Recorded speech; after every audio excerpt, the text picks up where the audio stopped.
First of all, listen to Hyesun. The audience. Hyesun is working on these issues very thoughtfully, and I've learned from her. Things are working okay, or are you still trying to connect the recording or more? Shall I wait for a second, or is You're fine. Yes. Okay, fine, good. Listen to Hyesun, number one. She knows lots of interesting things to say, but also collaborate, coordinate, and find from things locally. Talk to major local, and so I'm going through 6 points quickly. Talk to local informants. People, if you have one theme, one scene in Chatham, talk to people in Chatham who are in the middle of that activity and listen to them. They have a sense of the big and the small and how we can put them together with big questions as well as the local ones, and then how to connect the two. They have cell phones, and so do you. So compare.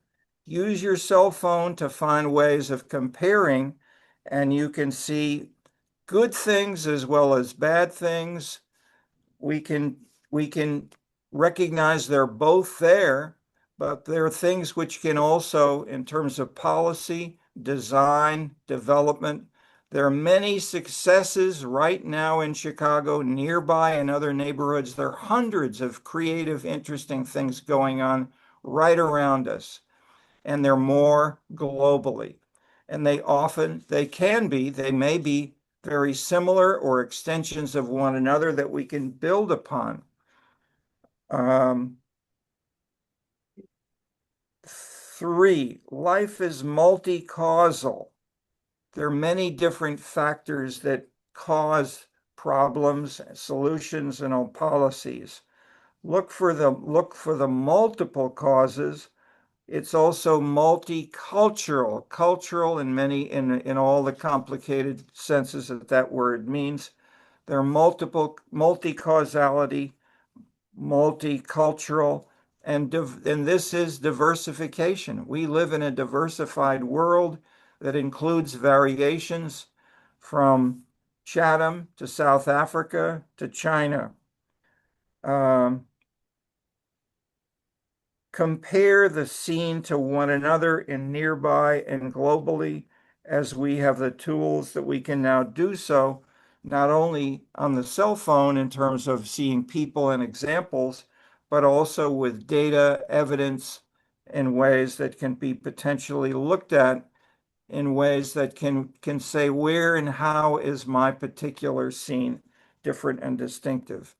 I could end right there and talk with a discussion and listen to themes to elaborate, but let me hesitate for a bit from either Hyesun or others there, and I'm here for listening and learning and participating, and most of all, enjoying life and the good things that we have together, and the fact that we're able to think about these things, see each other, and talk about these, recognizing the holistic, overlapping themes. I've lived in Bronzeville my entire adult life, and I've learned from every bit from my neighbors, and I continue to learn, and I'm pleased to talk with each new person I talk with, and I learned to listen from you today. What should we do?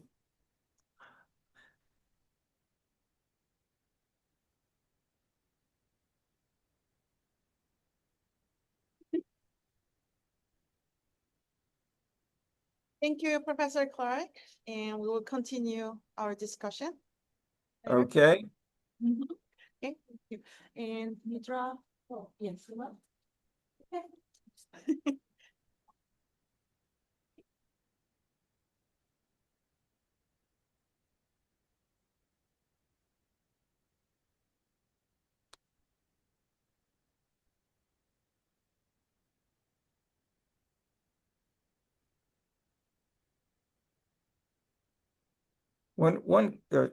Yeah. Okay. Good morning, everyone. Thank you. It's nice seeing you all. Welcome to Chatham. The audio? Yes, okay. Oh, Yep, you win. good morning again. It's great seeing your smiling faces and, for those of you who travel from Cincinnati, are hearty welcome to, Chicago and the South Side and Mahalia's Mile. I'm Nedra Sims Fears, the Executive Director of the Greater Chatham Initiative. And I have the, good fortune to read some of the research that Hyesun has been doing on what makes corridors effective as far as foot traffic, and it was a revelation for me. I'm a long-time practitioner where I have lived in Chatham. I've been the executive director of the Greater Chatham Initiative for the last 10 years, and that we were pleased with we do corridor development work on 79th Street, 75th Street, and we recently had Mahalia's Mile recognized as one of 15 cultural districts in the state of Illinois. And it's a vibrant corridor, 79th Street. It has lots of assets. We have churches and food stores and public institutions. There's a library across the way. It has a major, 79th Street is a major bus line. And so that connects people to the Red Line, which takes people downtown and to O'Hare. And it is just a really vibrant corridor. And what we have learned from cell phone records, I didn't know what we did before big data. I do know, we didn't know.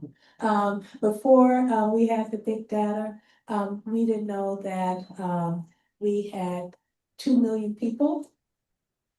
2 million people who came and visited the area.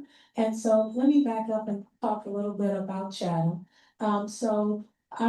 When I talk about Chatham, I mean 4 neighborhoods that are contiguous. It's Chatham, Avalon Park, Auburn Gresham, and Greater Van Crossing. It's home to 144,000 people, 44,000 residents. We have 5,000 businesses that employ 28,000 people. And that 3 million people come and visit the area every year. And we are known for our arts, our culture, our businesses, and we are a working class community. And 79th Street is that heart of the community. And when we look at the cell phone data, we see that the people who patronize the area, it is the folks who live in our 3-story walk-up buildings. They're 20 to 30 years old, and they are eating their way through Chatham. There are foodies. And what makes, Professor Terry talked about what makes seems unique.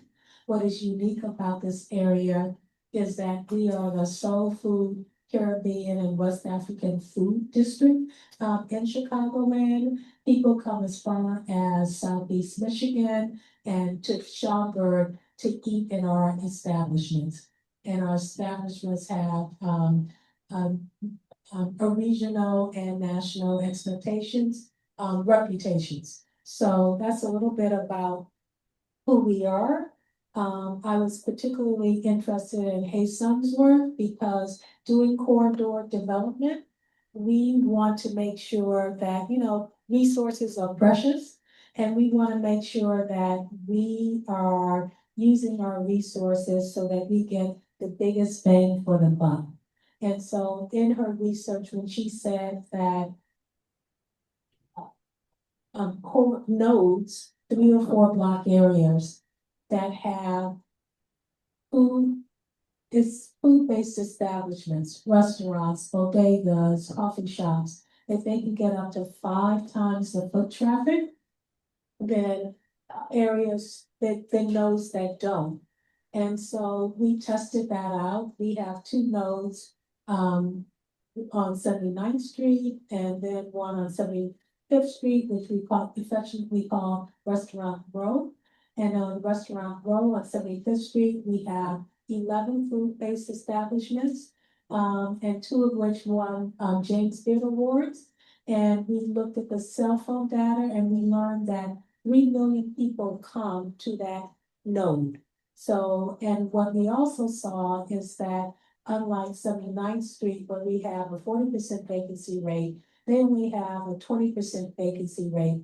And the market actually works the way you read. I have an MBA, where they tell you that the market forces are supposed to work, that the landlords actually invest in the buildings, and that tenants want to reside in 75th Street because you have so many people there. And so knowing that the proof of concept, that having 10 or more food-based establishments really can drive a corridor in development, that is where we are working on placing more food-based establishments along nodes on 79th Street. Our highest, we have 4 nodes, and of them they have between 4 and 7 food-based establishments, and we want to bring more to 79th Street. And we do that because we also operate a program called Food Lab Chicago, which has worked with over 100 food-based businesses, from restaurants, cafes, bakeries, and we have helped them go from good to great. And they have established themselves and bought properties with our help along various corridors. And so we want to have them aware of what buildings that can be built out in our area, so we can bring more food-based establishments, so we can get the density, so that we can operate as the market is supposed to operate. So kind of that's what is in my mind's eye. And so I'm really excited to hear your projects. I'm told that we're going to hear about green infrastructure, food districts, housing development, and others. So thank you so very much for your thought leadership. And it's just great to have you here. I know you have mad skills, and I can't wait to see it. And with that, I want to call up just a moment. Tiffany Smith, who is one of the who's on our board and is also on this co-op board, so that she can give you a brief 3-minute summary of the space that you're in. Okay. Less than that. We're gonna do less than 3 minutes. And we're gonna also try and figure out our feedback situation a little bit. So. Okay. Can you hear me now? No? So first of all, thank you so much for coming to 79th Street and to Chatham, my birth home neighborhood. So I'm a 2nd-generation Chathamer, and what you'll find is as you walk along our corridors, you're going to find people from all walks of life. But most importantly, people who live here, who work here, who worship here, who are entertained here, and who may go away for school or may go away and think they're going to live in France for a while, but somehow they always come home. And there's a reason they come home to Chatham. And one of the things that Nedra, who is also a child of Chatham, if she didn't tell you, and I remember from growing up in this community, is how local we were and how amenity rich we were growing up. I will come clean and say, yes, I was born in the mid-70s. And so it was a very different corridor, lots of local grocery shops, but even when the Jewel was around, there were Jewels pretty much every 5 to 6 blocks. What ended up happening though, is we ended up having a food desert, or I won't even say a food desert, a lacking of fresh produce on this side of the expressway. All of the groceries were on the other side of the expressway in West Chatham, which is where I live. But you had to go all the way from the Dan Ryan all the way over to Stony Island to find fresh produce. Community came together. Mabel Shu, who was a student at University of Chicago Booth School, as one of her projects said, hey, what happens if we do a co-op? And for 4 years, we met, we did charrettes, we met with community to figure out what the community wanted, and we opened at the end of October to our first food co-op. Southside Market and Cafe Food Co-op is owned by, right now, we have a little over 100 owners, and we're always growing. We take feedback from community on what should be stocked here. And we're open from Wednesday through Sunday, 8 a.m. to 4 p.m., 2 p.m. on Sunday. And so we welcome you to come down.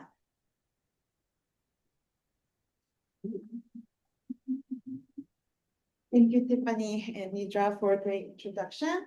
Okay, so let me share my screen.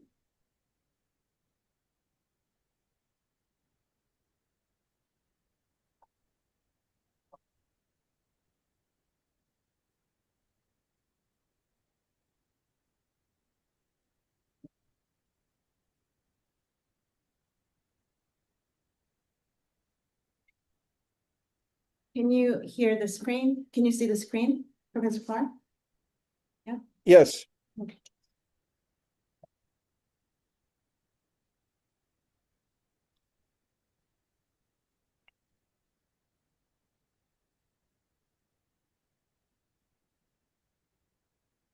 Okay, so before we start our student presentations, I'd like to give a brief background of this workshop project, which is one of the recent projects that I've done that became a basis of this design workshop.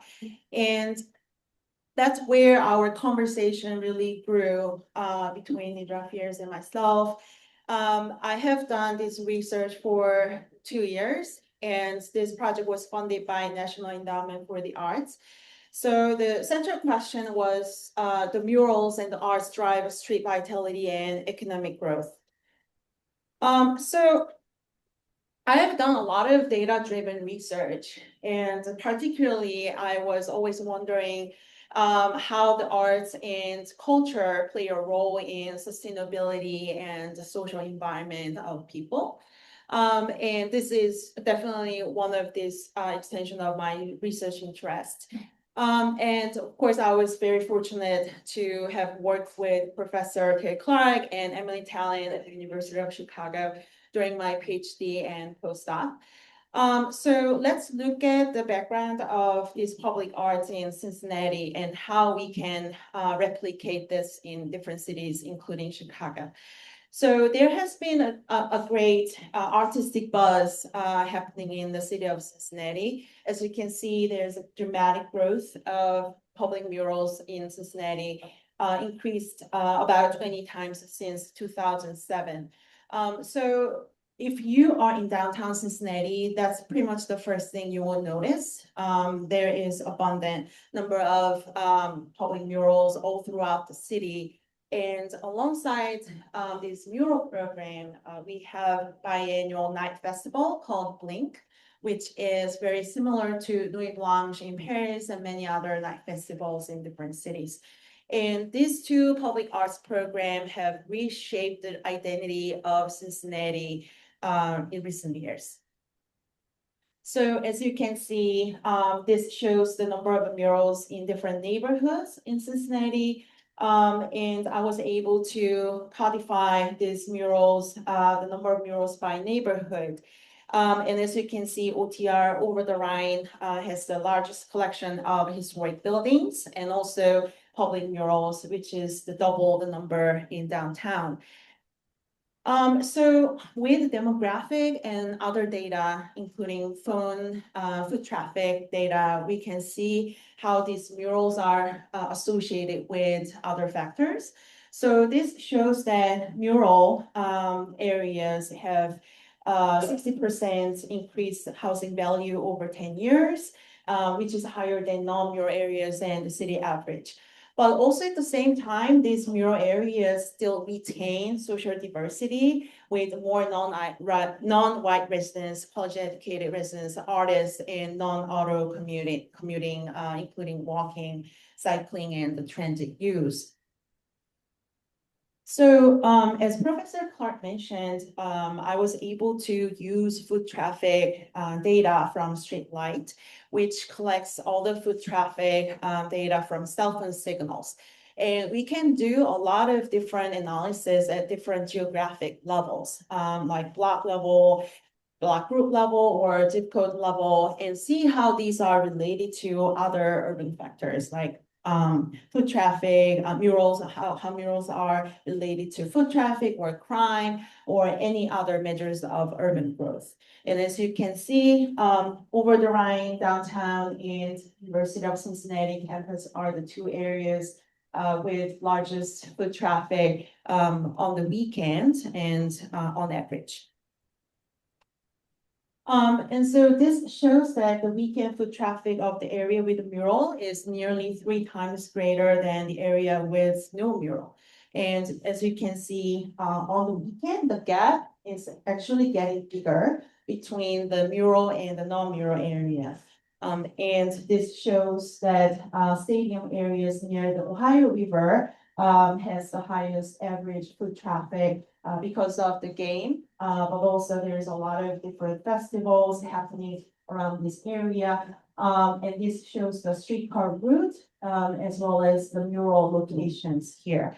So OTR definitely stands out alongside downtown in terms of public arts and the presence of cultural activities. And a lot of times I got questions from people, how do you know it's because of murals or something else? There is ongoing growth of housing development and other sustainable development. So how do we know it's because of murals? So I added other conditions to see if this effect is still valid. And I found something very interesting. When we still control the conditions such as having historic buildings, transit, and the walkable streets, blocks with murals still have greater foot traffic than non-mural blocks. And as you can see, when there's old buildings, this gap is actually even bigger between the mural and non-mural areas in terms of foot traffic. So there is a greater synergy between older buildings and murals. And beyond the public murals, I also wondered how arts in general drive different types of commercial businesses. And this is ongoing research that I'm working on. And I found that when we control demographics like population, income, or housing density, arts establishments are particularly linked to growth in third place amenities, which means social places outside home and work. So this third place includes cafes, breweries, bookstores, or barbershops. And I found that the arts are not always correlated with the growth of all kinds of commercial amenities, but particularly with the third place businesses in major cities, including New York, Chicago, and LA. But also at the same time, I found this effect is even stronger in Chicago than New York and LA. So definitely we see that when there is more presence of arts, there tends to be growth of third place businesses in Chicago neighborhoods. And within Chicago, as you can see, these yellow neighborhoods, including Pilsen, Westtown, and Logan Square, and Westtown area, as well as Bronxville. These neighborhoods are the places where third places is growing significantly. And among them, we see the northwest side of the neighborhoods are particularly high on both arts and third place increase in third place businesses. So moving on to Chicago Southside neighborhood, I and Nedra Fears talked about how we can replicate this research and bring that into design opportunities. And with the foot traffic data, I was able to analyze the foot traffic, the number of pedestrians in different corridors on the south side. And 79th Street, which is Mahalia Smile, where we are sitting here now, has 413 average foot traffic, just twice that of the Southside average. And as you can see, these are the foot traffic hotspots with more than 100,000 people. So Cottage Grove, 79th Street, and the major malls and intersections definitely have these foot traffic hotspots. So what are the key elements of Mahalia Smile? As we all know, because we did this project for 2 weeks intensively, so everybody is aware of this. Mahalia Jackson Court was a great model of public-private partnership on the corner of State Street and 79th. Murals are increasing in its number, and they also got more funding recently to support this placemaking, and then also historic preservation and small business, including this Southside Market and Cafe Co-op. So many things are happening as part of culture-based corridor revitalization. And if you look at the foot traffic comparison of Southside corridors, it's also quite interesting.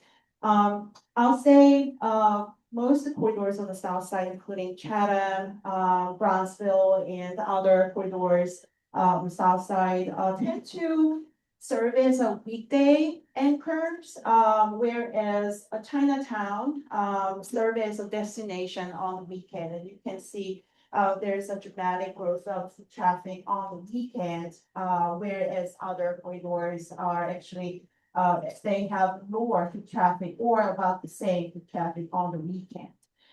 So, what can we learn from these corridors? Food and ethnic placemaking. Chinatown has about 8,856 foot traffic every day, which is 40 times greater than Southside average. And of course, there is a great cluster of food and different cultural amenities in this area, particularly because of Chinatown. It's the identity of Chinatown stuff. But we can also think about different strategies to replicate these ideas in different places. So what design ideas could support the economic growth and cultural placemaking in Southside communities? Students will tell us more details about that, but we definitely try to incorporate ideas including adaptive reuse, green infrastructure, streetscape improvements, green housing, green affordable housing, ETOD, equitable TOD, public space, and food-based placemaking. So students will give us more details of these ideas, and we have a student which is coming from 2 different classes. One is Master of Community Planning Capstone Studio, so they are graduating. And another class is Elements of Urban Design. And we have a very mixed group of students in different backgrounds, from architecture to planning to engineering, and they work together as a team. They are also undergrad and grad combined together. So they worked on this project for 2 weeks as a charrette, and now I'll turn this over to our students. Thank you. Is that a housekeeping matter? Can people in the back see the bottom? Because I don't know whether we can raise the projection up. So can you see the bottom of the screen? You can. So good job, Moj. It doesn't go higher. Okay. So I guess we can you there should be a full. Right. Can the screen go higher? I can't go higher. So sorry for those.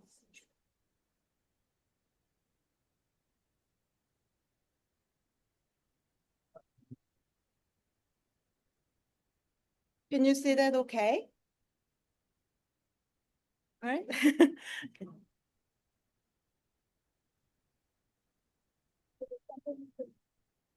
Put underneath it, is there a power accessory? Yeah. Okay.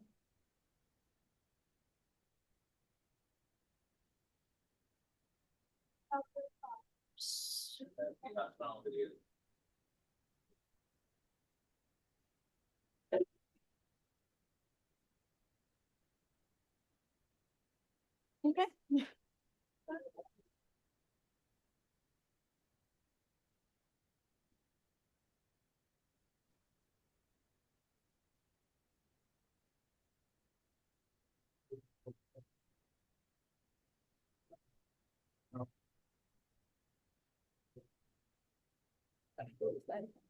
Hmm? That's what the second one. I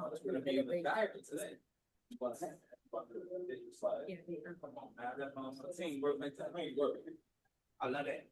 I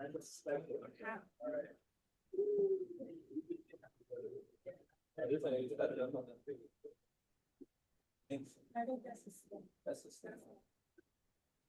What else is there?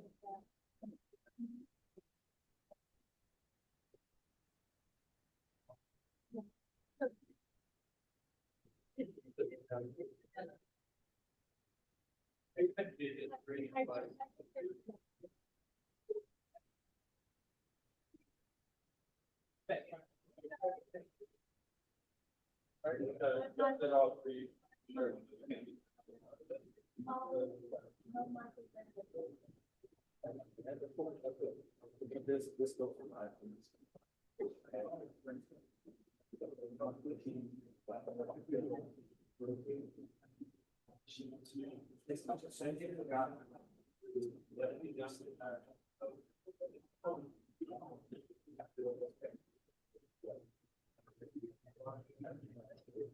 That's it.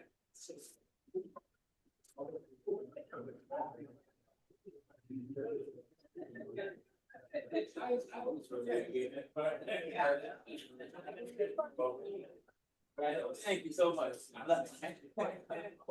Tell me it made it way better though, right? Way better in the bad.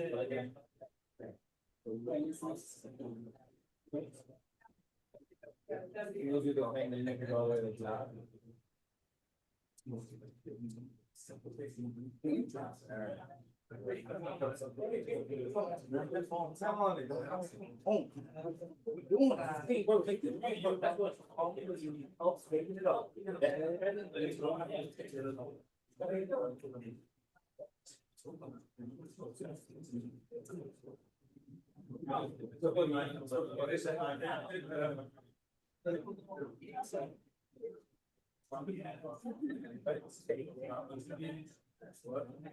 Okay.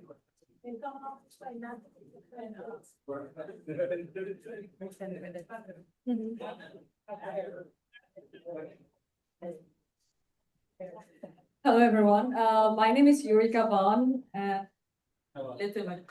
And we also have another group member, she's Maya, and she is not able to join us today, but she's also working on this project for the Cultural Placemaking blog. And our main approach is just to have a cultural and tourism like placemaking ideas. And the main thing that we are focusing on is to leverage the local cultural assets, that is the existing public art, music, and festivals, and also the lot of businesses to strengthen place identity and destination potentials. And for the site analysis thing, we are majorly focusing on the kind of businesses that is within the block. The block that we chose is from the public library to the vacant lot near the Swords Avenue. And we see a really high degree of mixed use businesses in this area, like starting from the Burger Kings. And we also have lots of institutional businesses like the healthcare and also third places going on, and a lot of like the food marts and retail stores also, and it has a really good potentials. And luckily we are also right here in this block, which is a good point. Like I said, there is a lot of businesses going on. So the main approach that we chose for the placemaking concept is the power of +10, which is the design project developed by public space, project for public space. The main ideas is just for a place to flourish, there should be at least 10+ regions to be there. And For that, we are choosing businesses as a major goal because for a block and for any places to flourish, there should have a mix. Okay, I'm sorry for this. Yeah, and a lot of businesses and everything. So I think we should also stick with the placemaking concept of power plus 10. And we already know that the block has a lot of uses, but does it have the activities or not? And how can we promote the activities in the business? And also for a student of community planning and also as a visitor and everything, people is the major target to bring activities to the block. So our design proposal is focusing on 5 different categories. The first one is activating businesses. The second one is active living street. We will be focusing on transforming the street into the living spaces. And the third one is activating nodes. And the fourth one is community space in the backend block. And the last one is the library space. And for the activating businesses, we have categorized the type of business anchors. Oh, I'm sorry, because I think, okay. Okay, I'm sorry. I think we just have 10 minutes, so I'm just like, okay, my bad. So yes, the different type of business anchors, starting for third place, we are in the third place, and also like the institutional businesses, daily retail, night economy, services, and creative, and all these businesses is focusing on attracting people. And also we can say like institutional businesses will attract like predictable foot traffic. So along with the third places like the cafes, we should also promote institutional businesses in the block. And also what I saw a lot of potentials in this stretch, and we can also promote some kind of like night economy in these areas, and some kind of like service-oriented businesses on also the creative, because we have a daycare just like this, and we can also promote the businesses that also attract children to the areas, but in a creative way. So these are the businesses, and this is the block. We are here, I think. This is my first time being in this place, and I think we are in here. So we also have a lot of like back-end storefront going in this stretch. So based on the different type of business anchors, we are focusing on like revitalizing these stretch, starting from like developing the flexible internal and external layouts and extended outdoor sitting space in the sidewalk. We can also develop sidewalk with the concept of like people attract people concept. If you see people just getting food, getting coffee in the sidewalk, then it was like, okay, this is a vibrant street, and I would love to be in this street. And also along with that, focusing on the night economy, and also like some kind of like retail and craft store that will gain like attention to our people, like in a creative way. So, oh, this store look pretty. Let's just visit this, and some kind of like. And also a lot of the businesses that I've seen is they have kind of like dead facade. And what we are proposing is the facade should be active. We should be able to see what's going on inside. So even if I'm walking right here, the people can see, okay, there is some kind of program going on in here. So that is some kind of design approach that we are proposing in here. And like we have this ever young daycare centers, and right behind, so we also have the backend storefront, I think. I might be wrong, but yeah, that kind of street we can also focus on like key focused businesses. And I looked into these areas, and this building said that there is the radio broadcaster in this area. In these buildings, I don't know. But if there is any, so we can also collaborate with that kind of businesses and just start like street interactive stations. Like it shouldn't be daily, but it could be like the on weekly basis and everything. So this kind of businesses that we are focusing on. And for the active living street, we are differentiating the zone based on 3 zones. The first one is amenity zone that I already talked about, like extended sittings and everything, and also the frontage zone. Now, this is the building which has Chicago Night Social Club, which is in the later end of that on this stretch. And this has a really good architecture character to the buildings. And if we are developing the frontage of the building, we should also preserve the architecture and historical character of the buildings. So it shouldn't be like really modernized, but at the same time, it should also follow some kind of like architecture features. And also for the venue zone, I think it would be a lot difficult to have some kind of like active street in this major 79th Street. So we can also develop some kind of node along here with protected bike lanes, and also creating like removing the side curve in this area just to have like some kind of events, maybe the collaborations with the local businesses or other attractive businesses. So this is our major focus for the Active Living Street. So like I already said, the extended seatings and the curb removal, outdoor dinings and everything. So we have daycares, and we also have like Terry Community Tree. And this kind of organizations can help to make a maker space.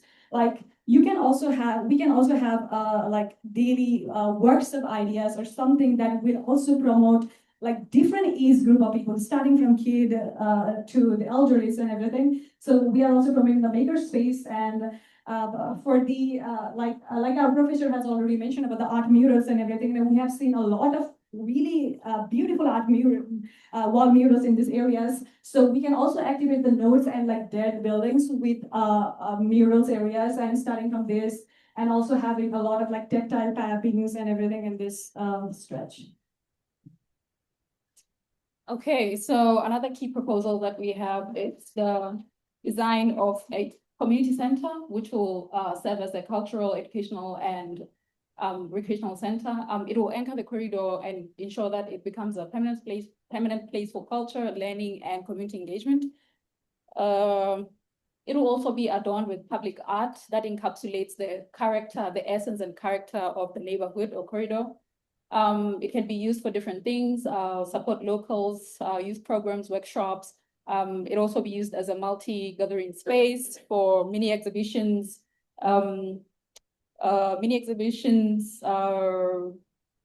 auditorium, etc. It can also have an outdoor performance space at the back where you can hold some small-scale activities like performances, theater, etc. And then we also intend to activate the nodes, like she had already mentioned, by activating some of the dead spaces, especially at junctions, to become mini-focal areas or destinations where a lot of activities can take place. For example, in this very node here, we intend to have some kiosks on the side, like you can see right here, the kiosk, and then an extended seat area, and then also have some paintings on the cabs. That is a very good opportunity for local entrepreneurs, low-cost opportunity for local entrepreneurs to have food vending, sell merchandise, sell some crafts, arts and crafts. That would be the extended seating areas where people can relax in, and engage with the corridor. That will be another activation again using public art installations along the nodes. That's a designated performance spaces. We don't want any conflicts, especially with the entrances, sidewalks, and sitting areas. So we want to have spaces for our creative community to also showcase their stuff.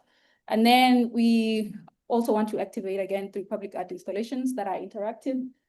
For example, this will be Mahalia's greatest hits of Walk of Fame. That will become like an open air gallery where people can engage with her musical legacy and cultural influence. So this will be some vinyl records. They'll be rotating and they can also glow up at night.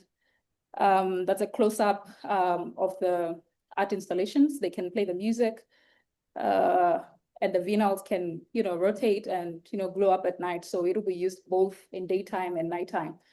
Okay. Yeah, okay.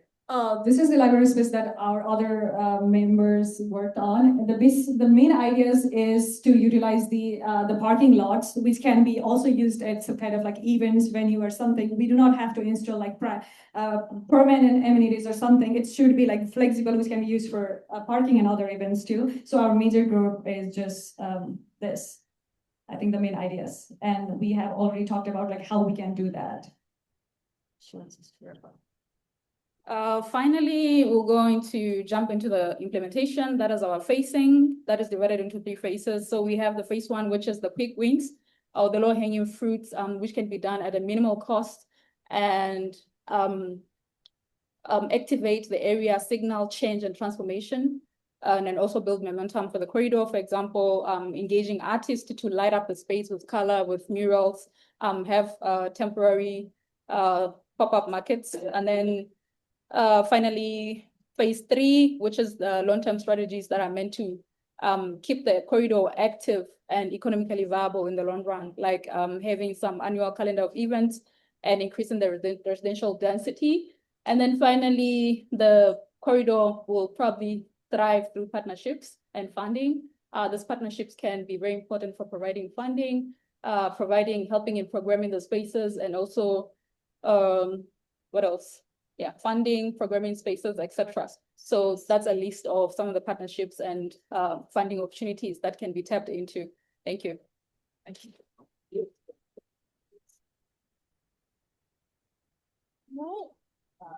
Thank you. For the time constraint, we'll have one more presentation and then get feedback. How does that work? Yeah. Okay.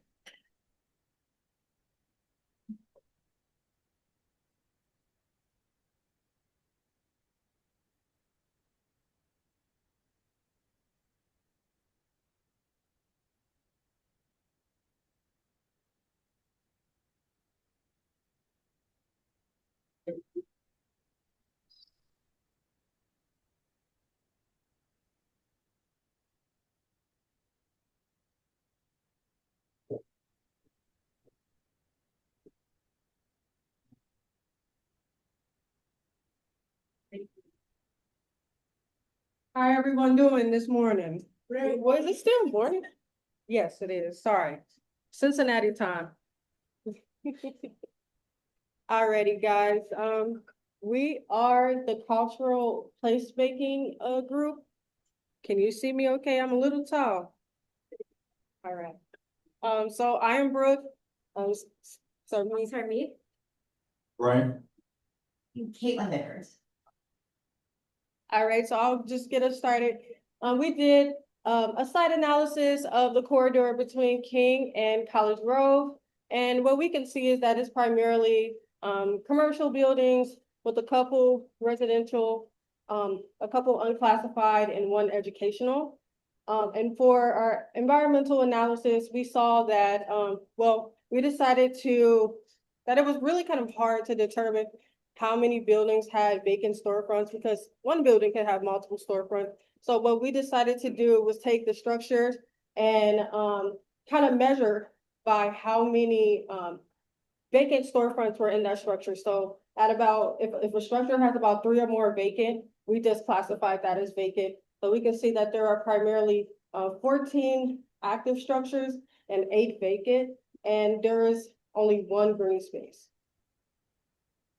All right, and as far as our demographic and economic analysis, we see that the total population is about, we decided to take a 1-mile radius of a center point, which is located at the Tropic, I think it's a Jamaican restaurant a couple blocks up. And in that 1-mile radius, we calculated about 6,100 residents in this area, which is primarily Black at 91%. And 5% Hispanic. And as for economic, we see that the median household income is roughly between $25,000 and $58,000, which is significantly low compared to Chicago's median income, which we can roughly estimate to be around 45 to maybe 100,000. And then compared to the federal poverty level, we see that at 33,000, it's kind of like bumping, below and above that line, which can show economic constraints in this region. As my colleague Brooke have talked about businesses, we tried to analyze the businesses around Mahalia's mine. So we looked at all of the food in like the shops around Mahalia's mine. So we looked at different shops, and we were trying to see like, can we add something more to that? Because we want to concentrate on the food, making Mahalia's mine as a food district. One reason.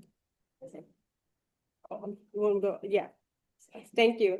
So as a part of our plan, we propose to increase the murals. We see that there are some murals here, but in my personal opinion, I think some of the murals are a little modest. So we would just suggest just to go big and bold with the murals.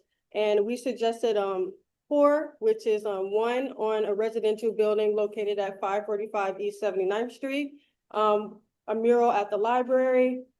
There is a parking lot we would like to transform, in which Brian will talk more about that. But yes, we can have a big mural that starts on that building and just bleeds right into the parking lot. And then, which Brian will also talk more about, is this big mural that is on the street, which can be a significant indicator of what's to bring in that area.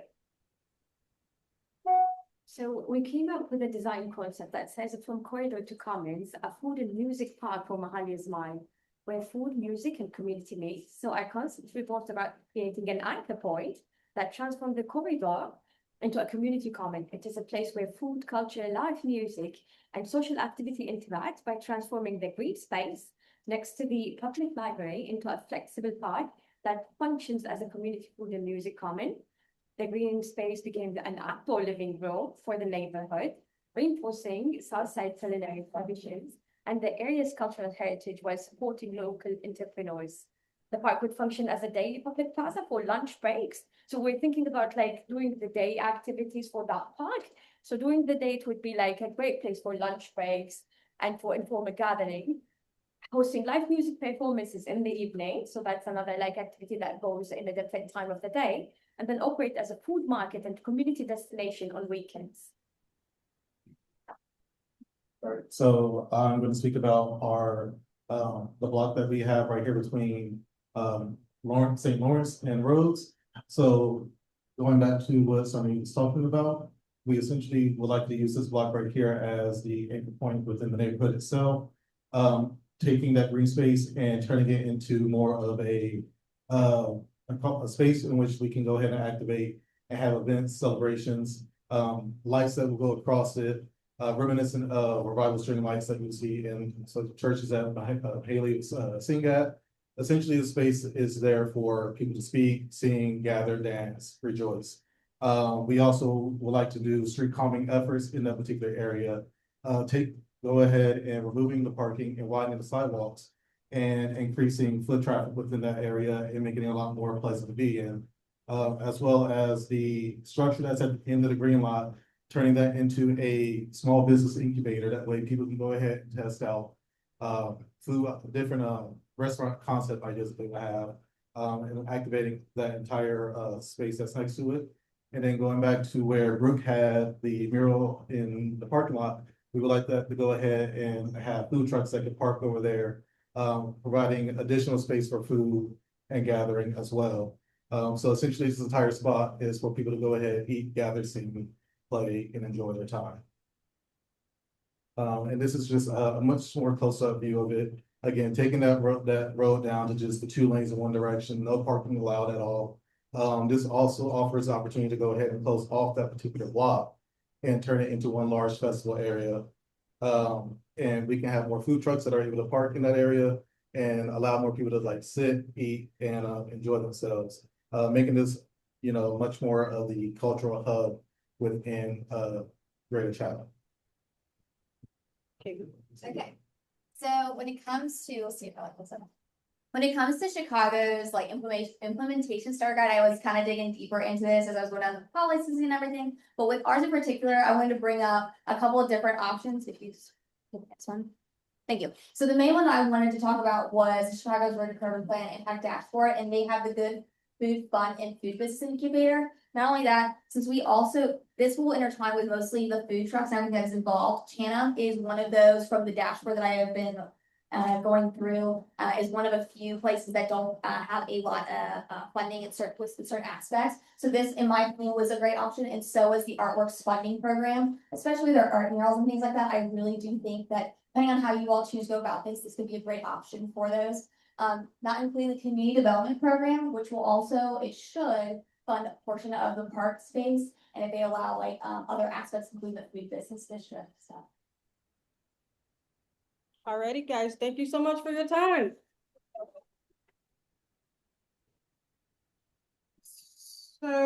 we have three more presentations, but let's take a moment to get feedback and discussion before we continue to more presentations. Any feedback from the floor?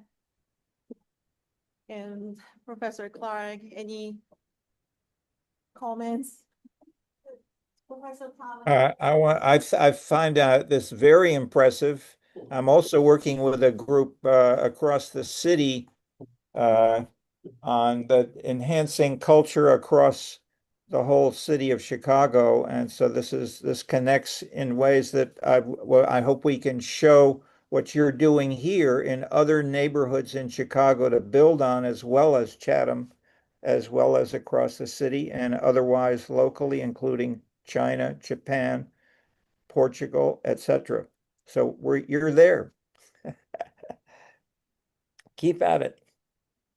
This looks great. Another team in Urbana and working statewide.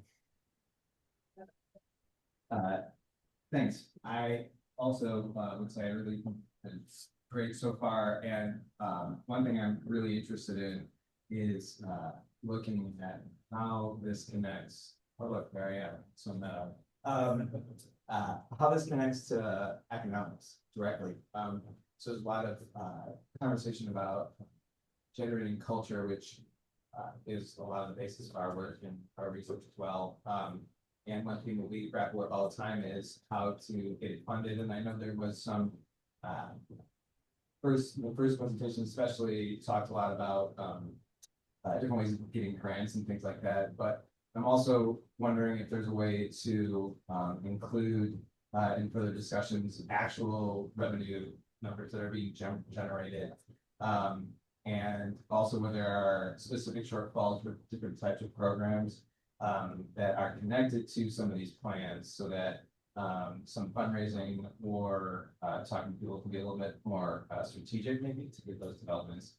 And I guess that's just an overarching concept. Is in general, these are all amazing, thoughtful, well-researched ideas, and the biggest hurdle in my mind is implementation. The implementation has mostly to do with funding, right? Because we're capitalists and that's how we do things. So I think really focusing on that is going to be of great importance to see these things accomplished, because ultimately I find something that has always stuck with me is academics is awesome, talking about these things are awesome, and implementing them is even more awesome, and doing it in a way that doesn't take generations is actually, I think, the goal. So taking this information and doing as much with it as quickly as possible is actually another part of this work.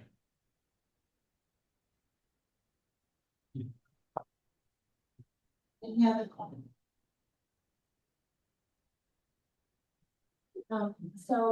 Great presentations. Thank you so much. I really enjoyed them.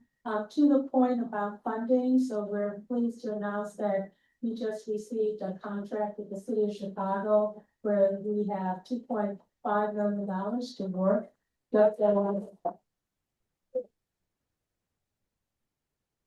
Just on this note, and so this is innovation. We have a new commissioner, new mayor, City of Chicago Department of Planning and Development. They use bond financing, and they have they have awarded 12 of these grants across the city to jumpstart corridors, and we're one of the 12. And the $2.5 million, there's about $650,000 in technical assistance.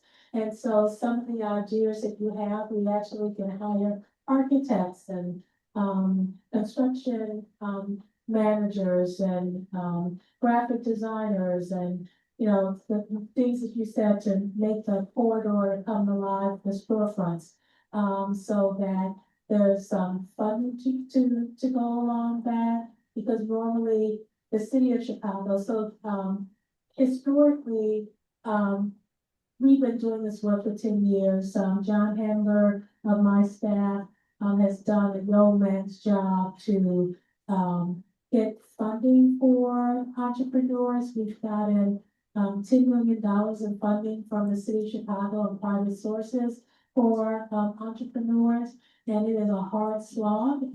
Historically, it took, we have something called the Neighborhood Opportunity Fund, which is the grant where people can get up to $250,000, entrepreneurs, to fix up storefronts. And that historically it was for low amount of income neighborhoods you could get. And if you submitted an application, you had a 25% chance of getting it. And then they opened it up citywide. And so our entrepreneurs went from a 25% to a 7% chance of winning it. And now with the targeted, it's pretty much a lot that if you apply for it, you're going to get the funding. And so we're really can help think about your ideas and how we can implement them. And so it came just on time. So thank you so very much. Let's mention Ruben Waddy, Vice President of Summer Corps, the head of the NY program.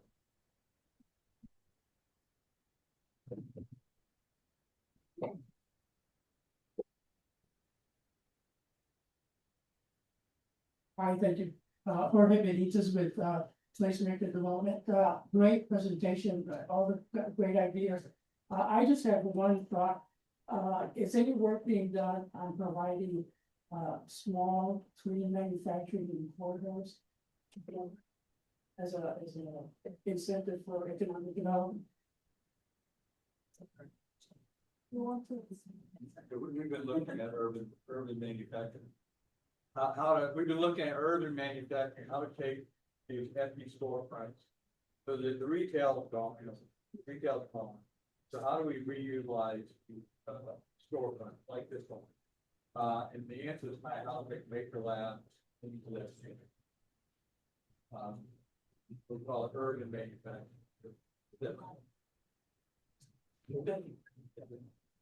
No, that's what you're looking at. How do we, as you go down the street, 40% of these stores are closed, right? Retail used to be furniture, apparel, all that. But big box, Amazon, kind of take that away from that. So there's opportunities for how we rethink, you're making it urban manufacturing, maker lab, things of that.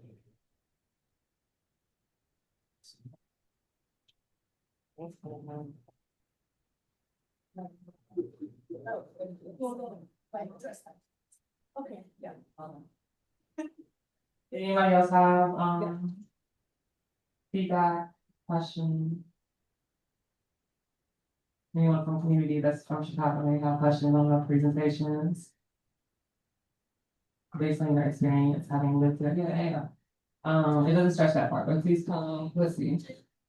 I'm student, also resident of Chatham. Oh, lovely, yes, please come forward.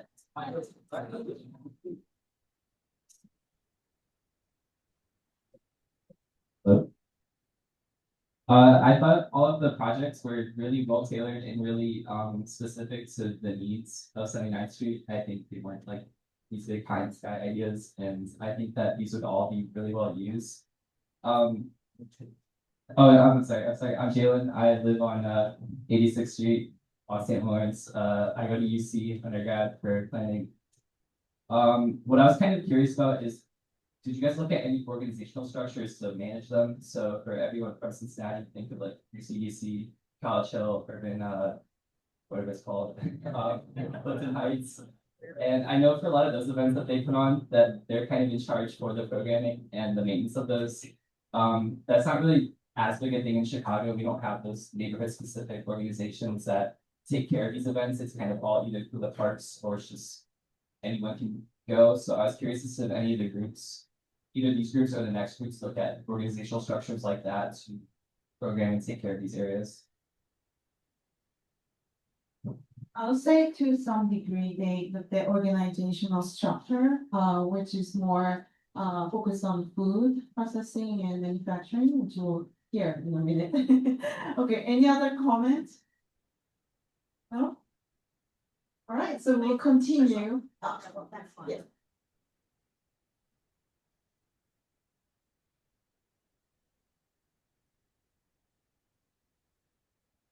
Hi, everyone. I also have a couple of questions. My name is also Jalen.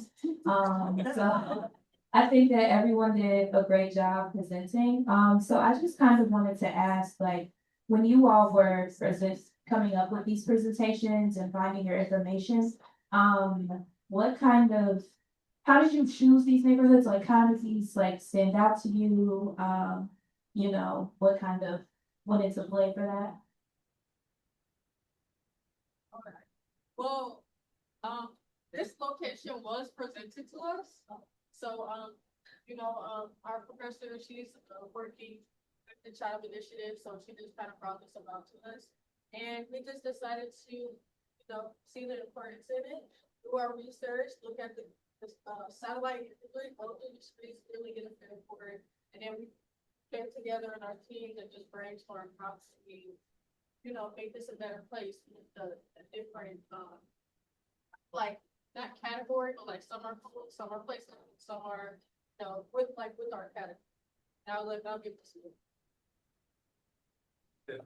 To add to what you said, when we found out the neighborhood that we were looking at, we went ahead and did precedent studies for areas that had a similar demographic as Chatham as well. One of our examples that we had looked up, I think it was in Shaw and Bel Air. Yeah. So we looked up other areas that had, again, similar demographics and similar cultural experiences to this area, and seeing what they're doing to activate their space out there and how can we bring that over here as well. And just one more question. So you did mention demographics. So in implementing these plans, what do you think type of demographics do you think this will attract? Or do you think this will kind of apply to the current demographics that are already here? Or what did you have in mind for that? Any groups?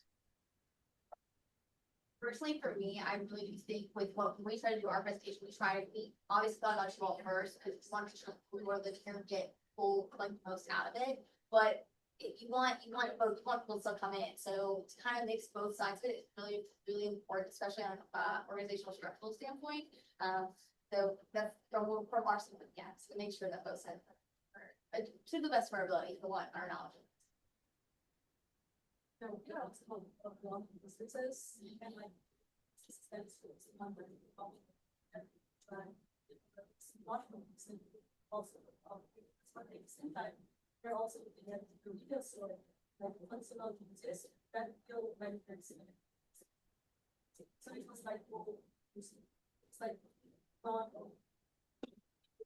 not also like the businesses that investing.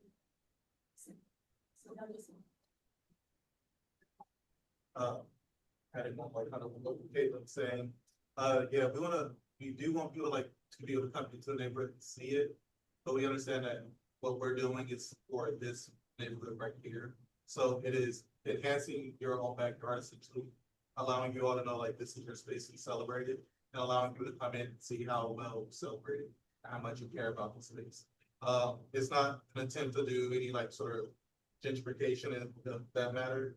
It's more, this is yours, let's help you maintain your own.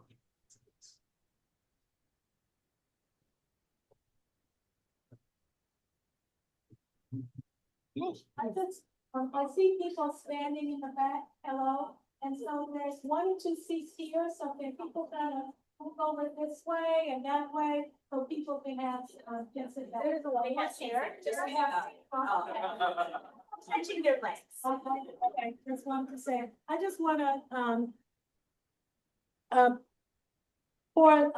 so one of the things, I've learned that, median incomes don't tell you much. And so, in Chatham, as I said, we're a mixed income community. So our fastest growing population are households who make $100,000, and our second fastest population growth are households who make $150,000.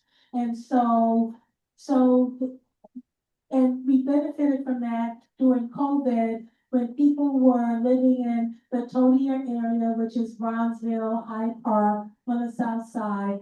And you can buy a condo there for $250,000, but a house will set you back $1 to $3 million. And most of our folks don't have a trust fund where they could tap into $250,000 to $750,000 for a down payment.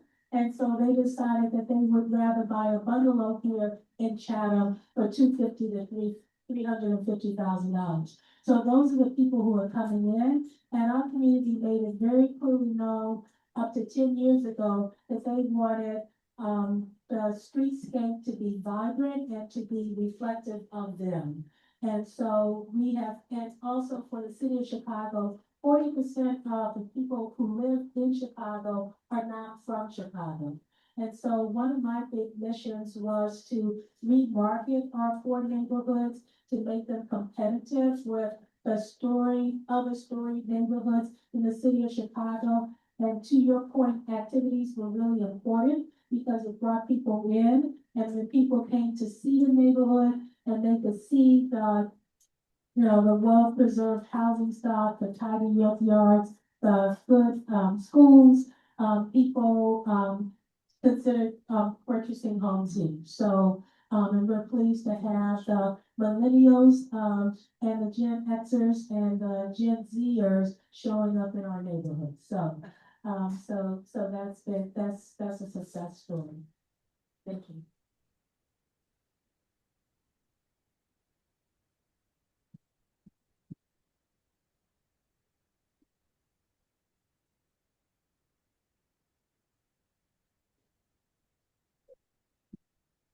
Morning, everybody. Here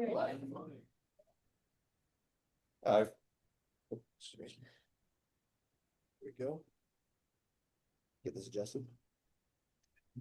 I guess I've been facing this way all day. I just looked outside and wow, what a beautiful day this has turned into, and just matches a beautiful day of presentations today. And congratulate, and we do another round of applause for everybody else who's presented so far.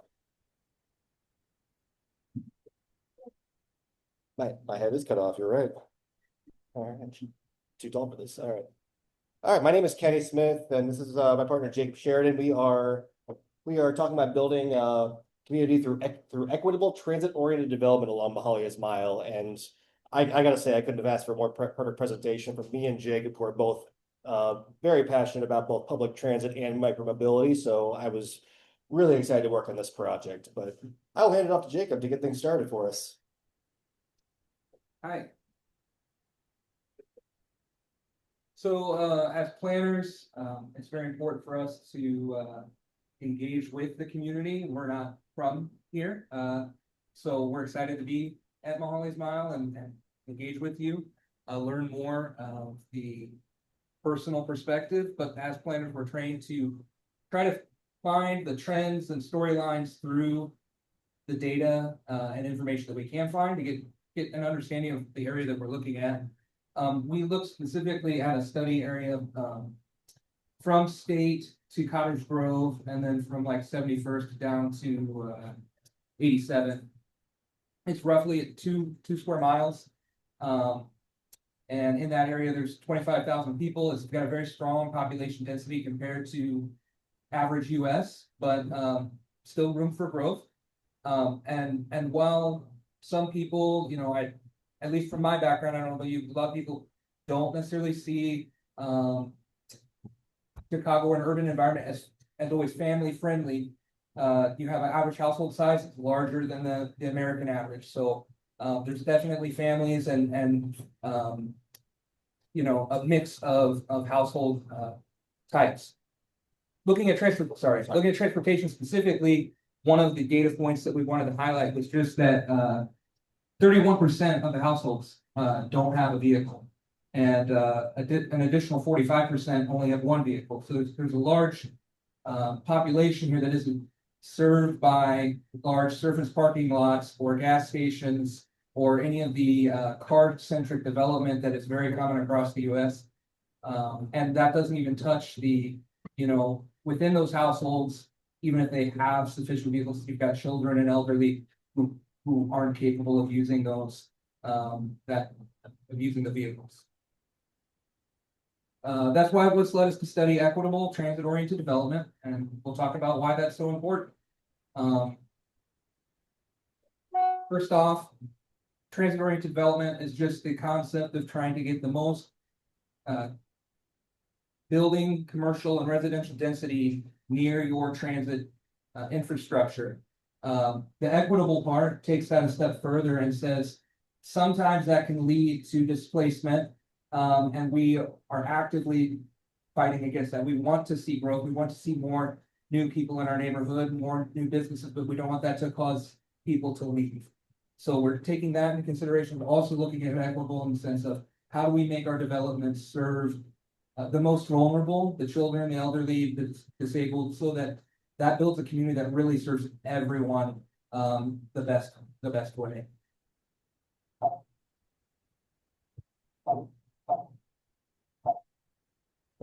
there we go. So through equitable transit-oriented developments, we see it can provide an array of benefits that are seen in a lot of communities that are either car-centric or just not seen at all. First of all, like things like grocery shopping, services, and all that stuff could be accessed within 15 minutes of the home, whether that 15 minutes is through a walk, through a bike, through transit, anything like that. It also provides things like safe access to schools, parks, and communities, so it's not just your 15-minute walk and all you're seeing is buildings along the way. You do have access to things like green space that do help things. Next, it also provides things like quiet residential areas, because transit-oriented development is not just about putting buses with higher frequency and stuff through the neighborhood, but also things like traffic calming measures and more densely connected streets that maybe there's fewer cars driving on there, which can lead to more quiet residential areas without having to move all the way out to the suburbs in cul-de-sacs. And then finally, more financial freedom, because let's be honest, cars are expensive to own. You gotta pay for the car, you gotta pay for the insurance, you gotta pay for especially with the gas prices, exactly. So comparatively, a month pass on Metro is comparatively cheaper than owning a car or paying for Ubers all the time. So this does lead to more financial freedom. But the question is, how do we implement this on Mahalia's Mile? I look outside on the street out here. Some measures have already been taken. There are painted bike lanes. There are transit ways and bus stops that don't impede traffic and whatnot. So I do see that already. But can we take it a step further? Can we really drive this thing home? So we want to talk about 4 things in this presentation that will help get us there. First is a 79th Street highway cap. I love that the red line is right there. That is a huge catalyst for transit-oriented development in its own right, but it's right in the middle of I-94, and that impedes some of the transit-oriented development we can do. And we would love to propose a highway cap with things like businesses and homes on top of that. So we'll talk about that more later. We'll talk about some policy and zoning changes that are necessary.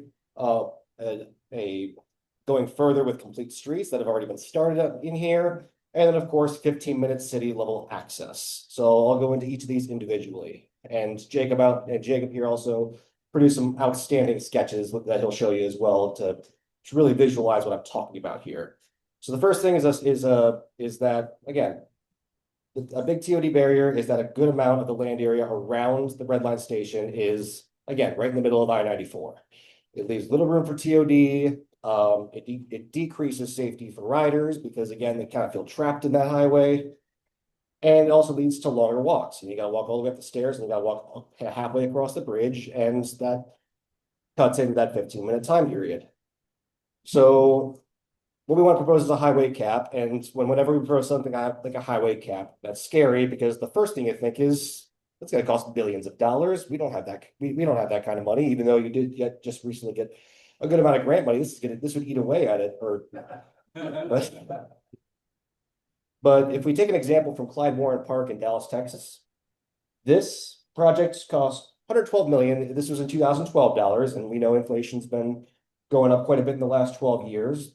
But they funded it through a couple of things, like the city of Dallas provided some money, both Texas and the US DOT provided some money, and some private donations up to $112 million. And in that 12 years since Clyde Warren Park did, you can see here the highway's right here. This is where the highway used to be, and it's a nice park. It's contributed through a combination of direct events, like they have festivals on this park, but also just the fact that it just reconnected the community. I know somebody earlier talked about how the highway did split these communities in half, and that turned things, you saw things like food deserts arrive where they're crossing the highway to get to, fresh produce. So the reconnecting communities on this contributed to about $2.5 billion in economic impact to the area. So a $2.4 billion return on investment from just this $112 million funding. So this was a park. What we're proposing is more housing and business districts to support some of the local businesses and provide more spaces for, the people coming down here that are taking advantage of the food options in this area. So I'm gonna turn it over to Jacob to show some of his mock-ups here. All right, so as Kenny was saying, the highway with the red line there, that's really our primary transit infrastructure that we're trying to develop around.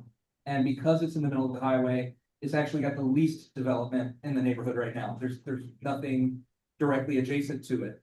And so this cap allows you to basically build this dense mix of commercial and residential space with public space. We've got a stage for cultural public events, performances, as well as an enhanced red line station right there. You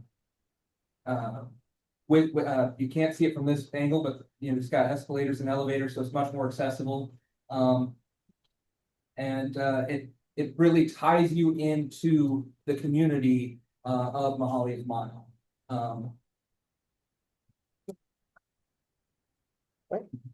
But the next thing we want to change is not, I mean, the buildings are great, but how we get there is important as well. So what I want to show here is a zoning map right now. The yellow is residential, the red is business districts, but I don't want to bore you with the details here, so I'll just point out the highlights. First of all, most of the residential districts are single family detached zones. Now, I'm not blind. I did look around this neighborhood. There's quite a bit of multifamily in here, but they are sitting, in a lot of ways on some residential single family zones. So essentially what that means is if these houses potentially get condemned in the future or need to get knocked down in the future, the zoning would make it much harder to build anything other than a single family detached house.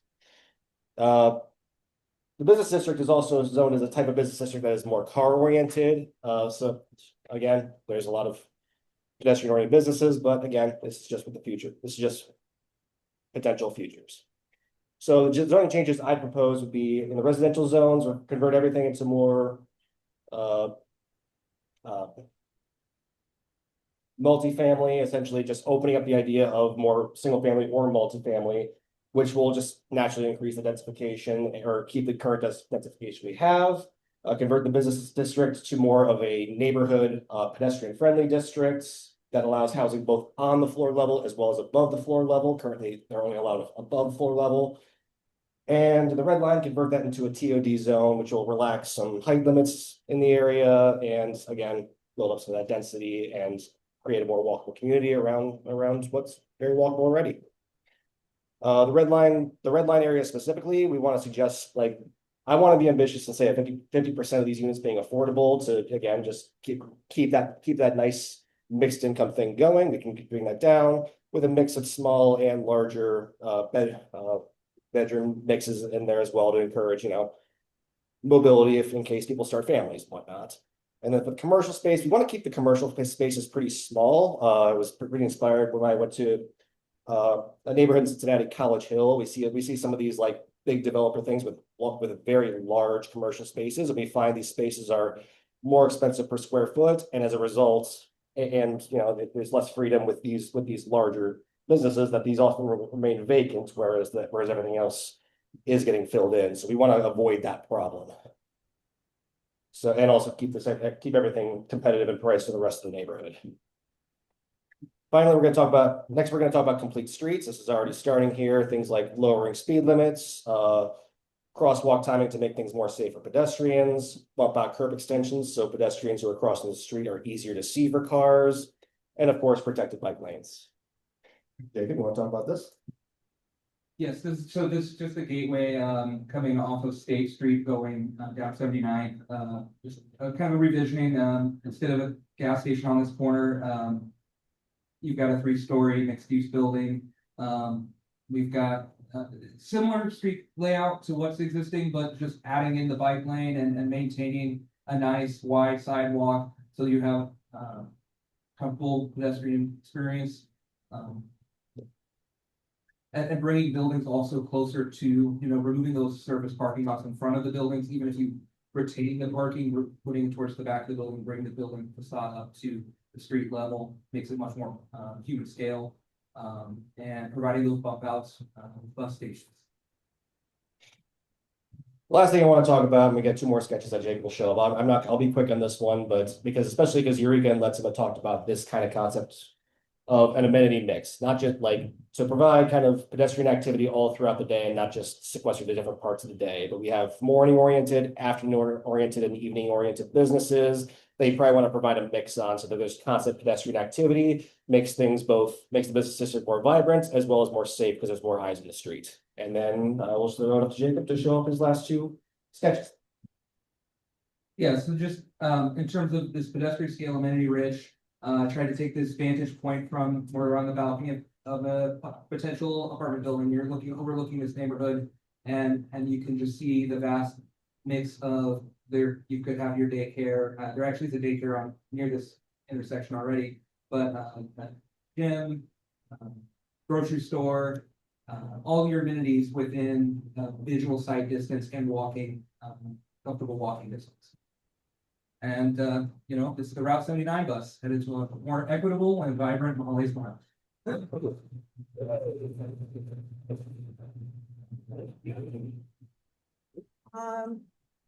We will continue with other presentations on housing, green housing.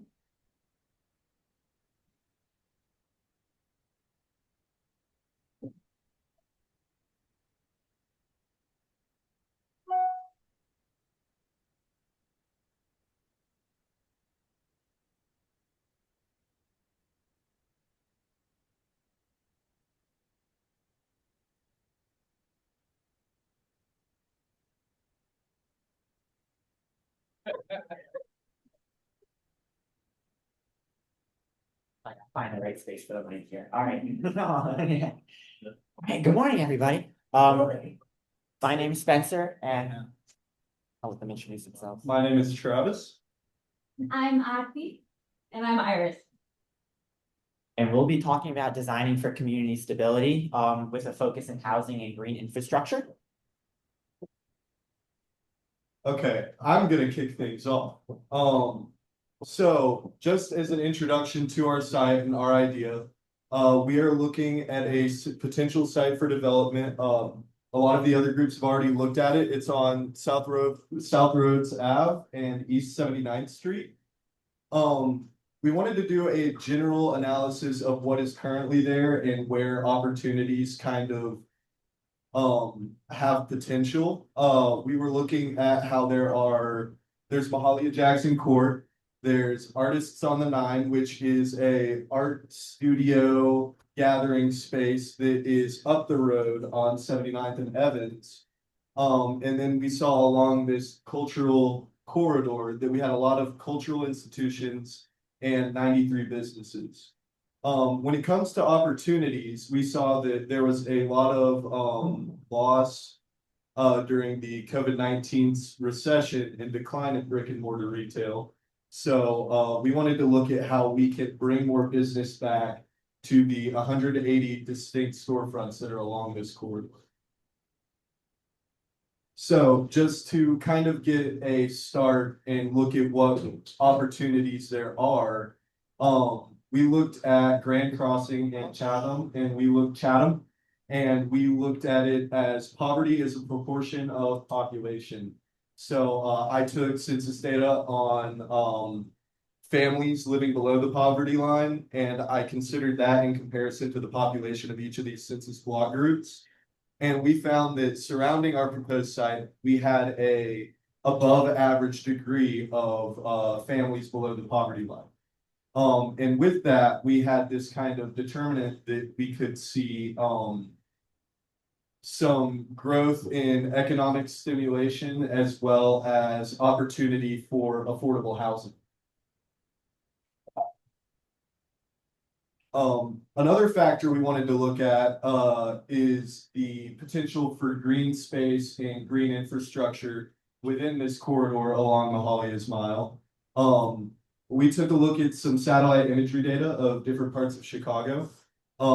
This is our site in Chatham along 79th, and then below that is Sedgwick Street in Lincoln Park. I found that these were very similar, like street compositions in terms of like street width and capacity.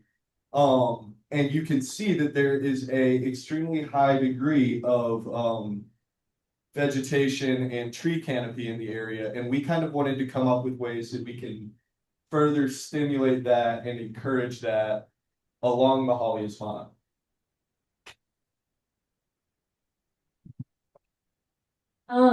So we are hoping that our model will be not just a new option for housing in the neighborhood, but will also be an opportunity for community wealth building and sustainability.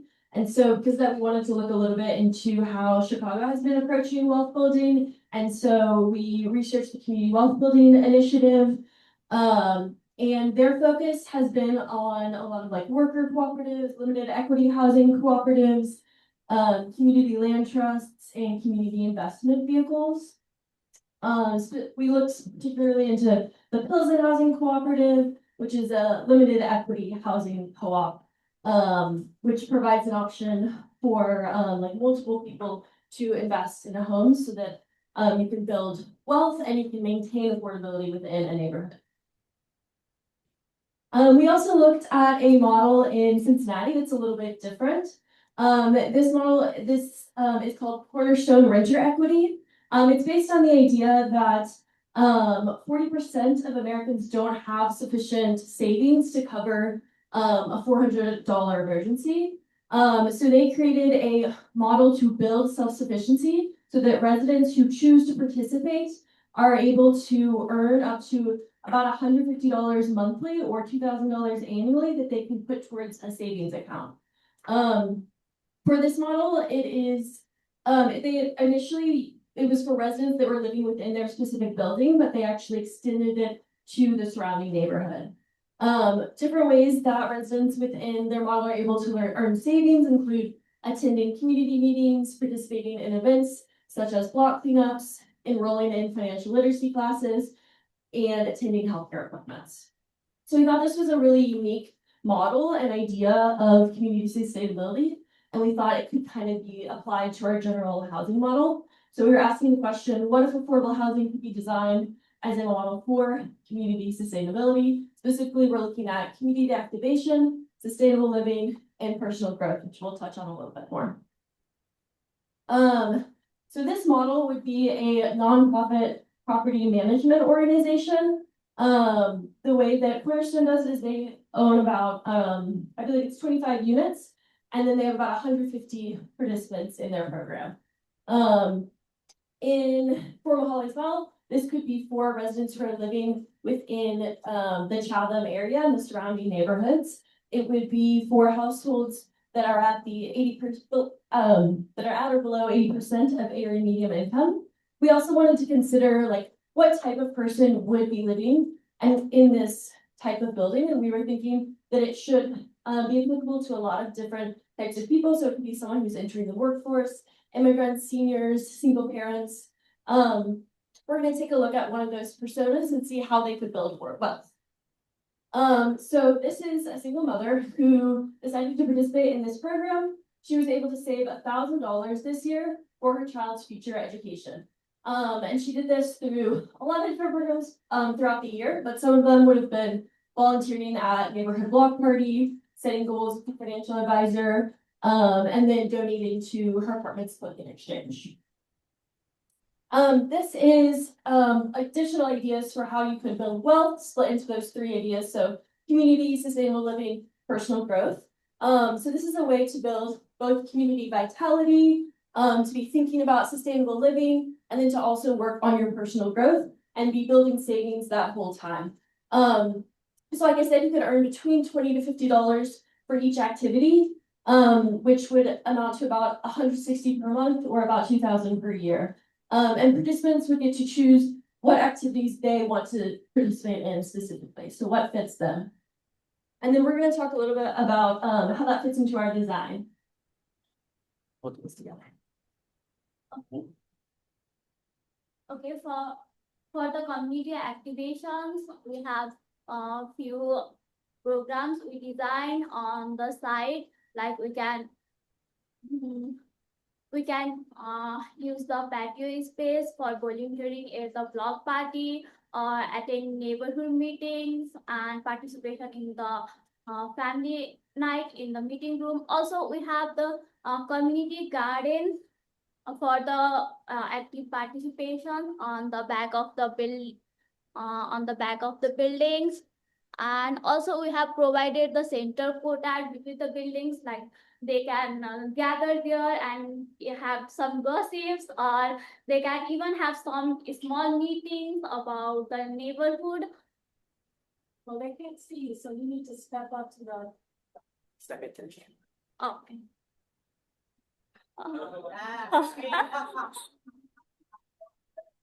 So for the sustainable living,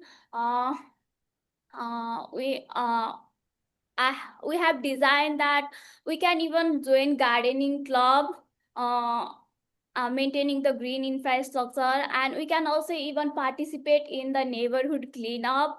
And also another thing we can do is like 1 month car free with easy access to public transit. We can even try this in the different time periods, and we can even use bike lane instead of the cars.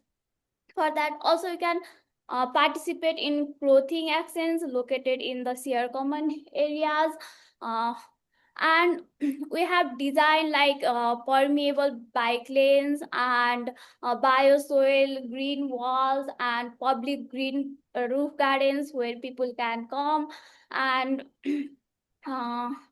even some people wants to be in the public place and wants to read or do their activities but don't want to be in the place, like a public who can see her, like they can come and do their works in the open roof gardens of these buildings. It is more like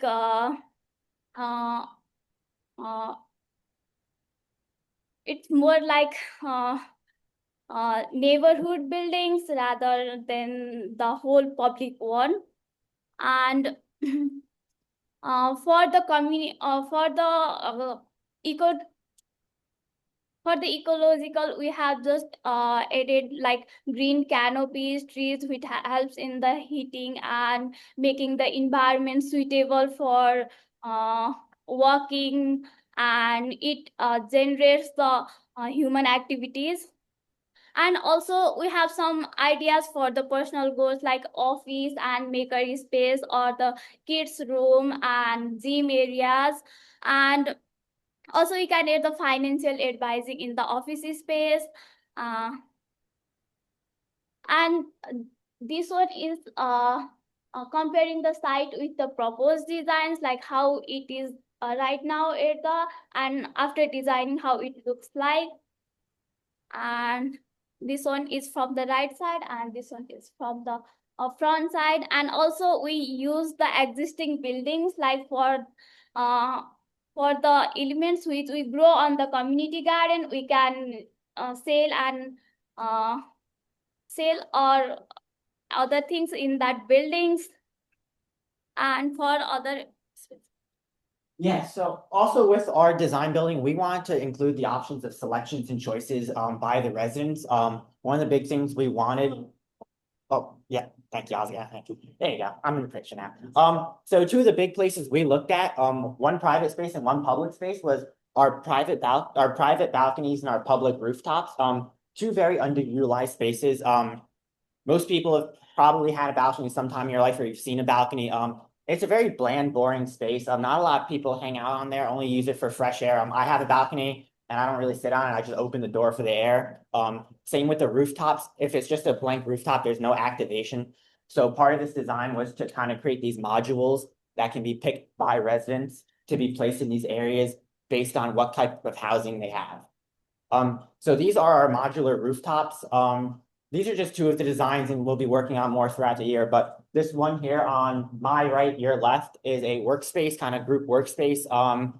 With the addition of COVID and a lot more working from home, people find it very difficult to work in their apartment. You know, there are kind of shared workspaces, but sometimes those are very hard to get. So by creating an exterior place for people to get work done, there's a really great opportunity for people to get outside of their apartments and get some fresh air while also getting work done.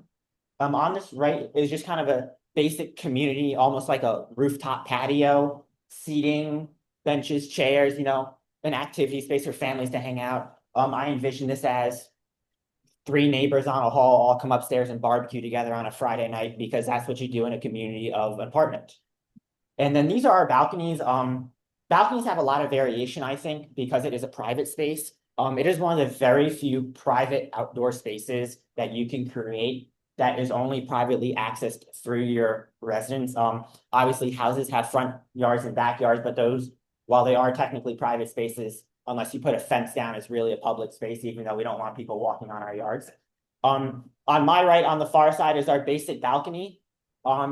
Really, our first goal is just create as much greenery as possible within the balconies. So as you can see on all 3 of the balconies, the front facade where the railing would be is actually greenery, and we kind of envision these to start growing even more kind of farther down to really create that green wall.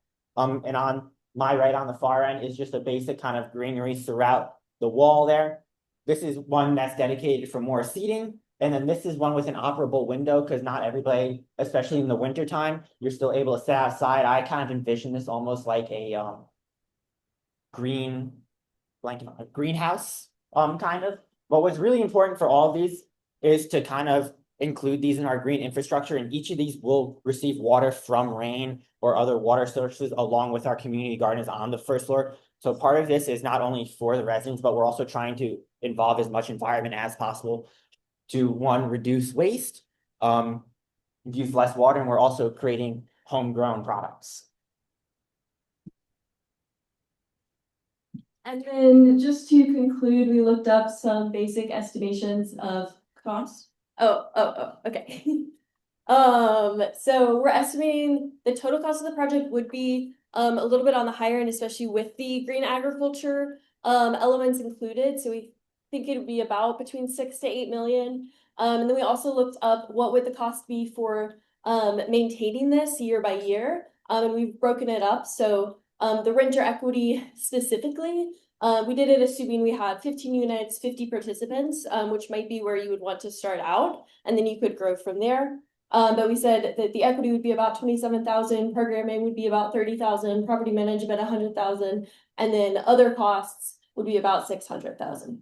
But ultimately, if this project was to come to fruition, you would have new shared working and community spaces, really unique green infrastructure, and increased savings for residents in the neighborhood.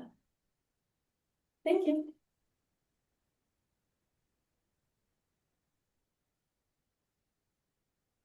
I know it's like a marathon, but we have one more presentation. How about finishing off presentation and then have final Q&A and closing remarks? Yeah, they work better. Okay. Yep.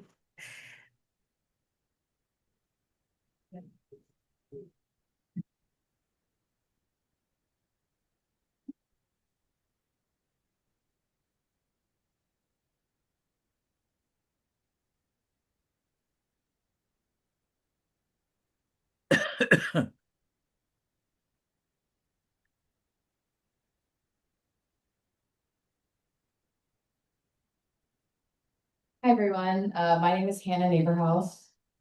Alexa. I'm Padma. I'm Ava. And we are presenting on reconnecting food and access in Mahalia's Mile. We've heard a lot about this, so we're excited to present on this. When we began, we wanted to kind of look at what food access currently looks like in the surrounding neighborhoods.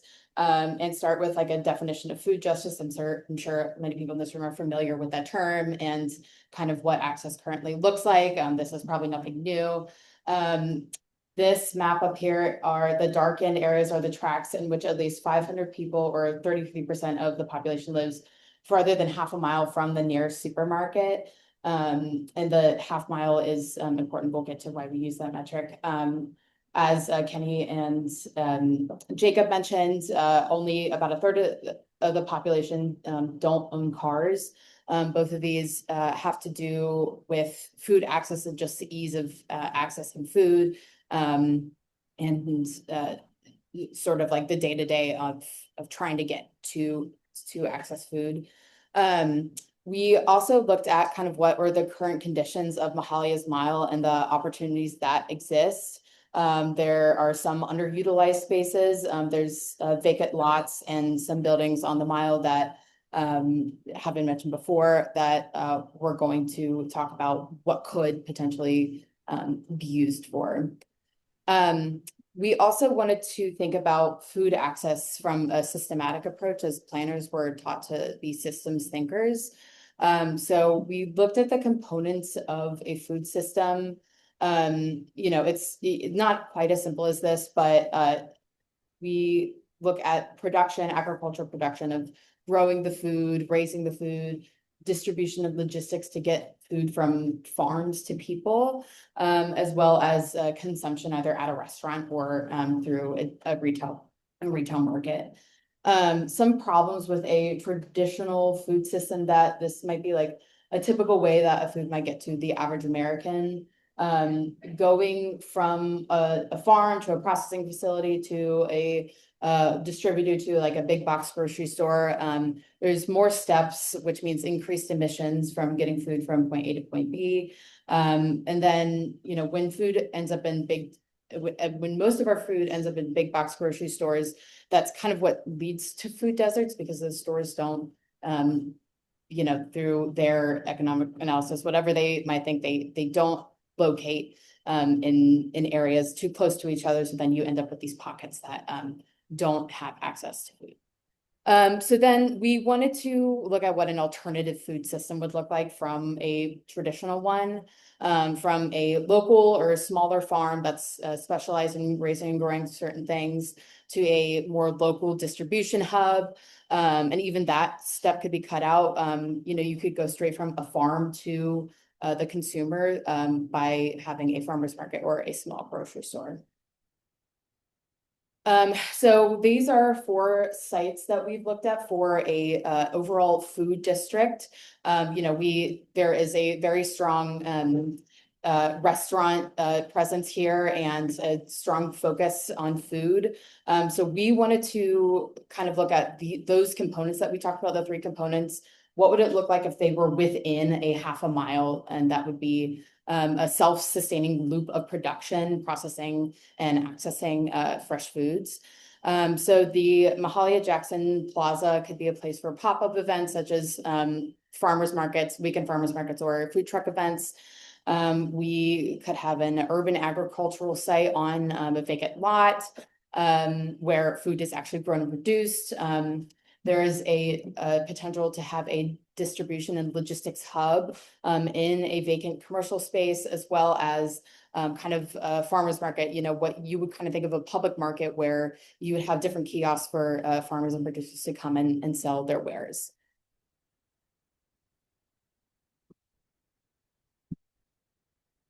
Okay, so this is gonna be our first site and the most major site, which is a mixed-use farmers market. And this existing site is a vacant mixed-use building. It's on the corner of East 79th Street and Martin Luther King Drive. So this is one building. These 2 parts are one building. This is gonna be mixed use. So there was apartments on top and commercial on the bottom. The building like on the far side, it's still connected, but it looked like it was primarily just units. And then there's a garage in the back.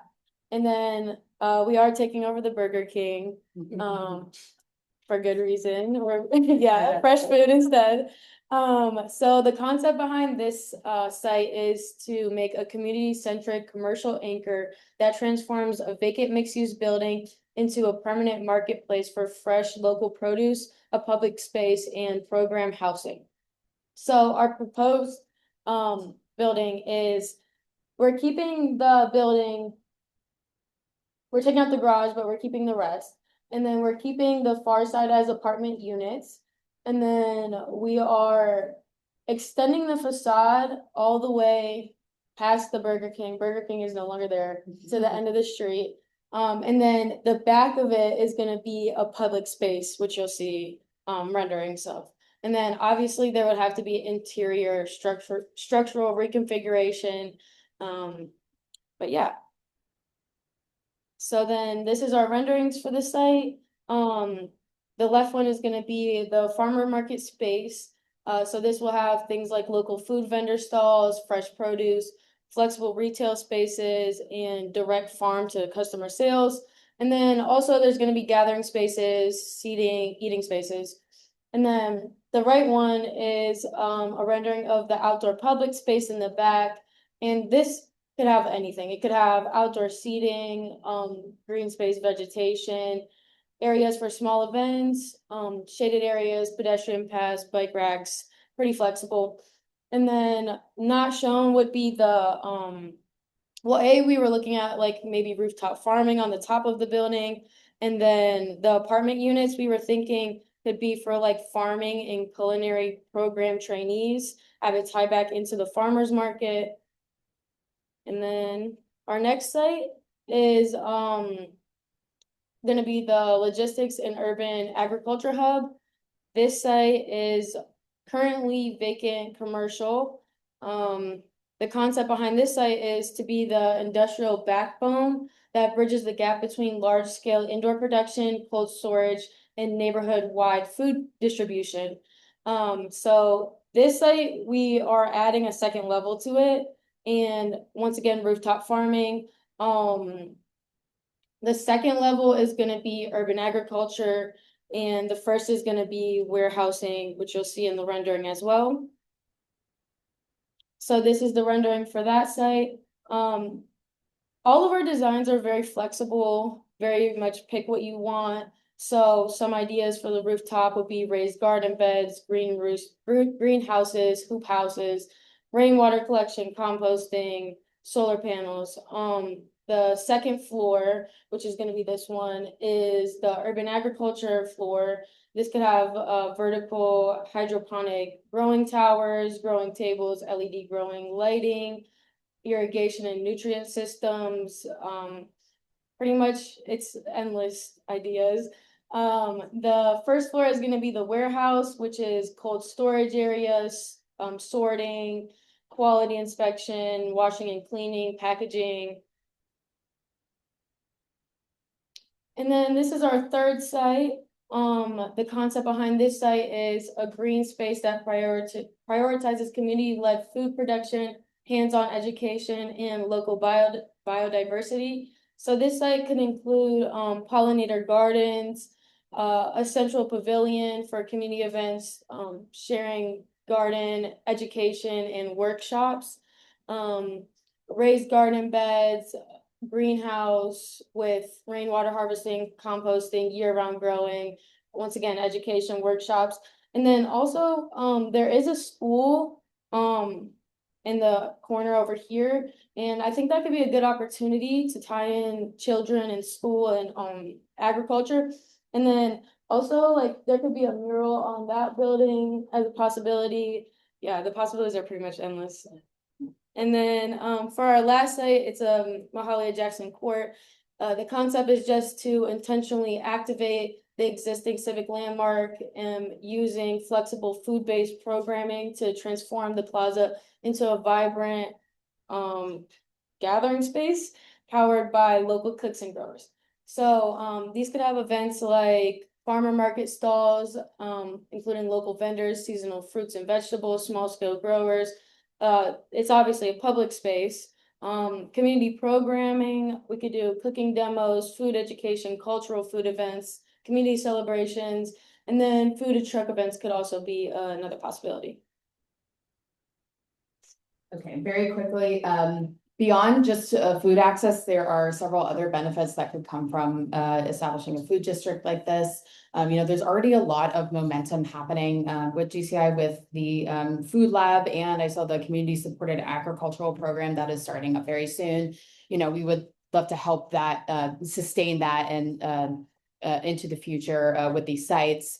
But there's also community health, economic, and environmental. I won't go into all of them just because of time, but there are many benefits that might not be immediately seen to establishing a district like this. And then in terms of resources, in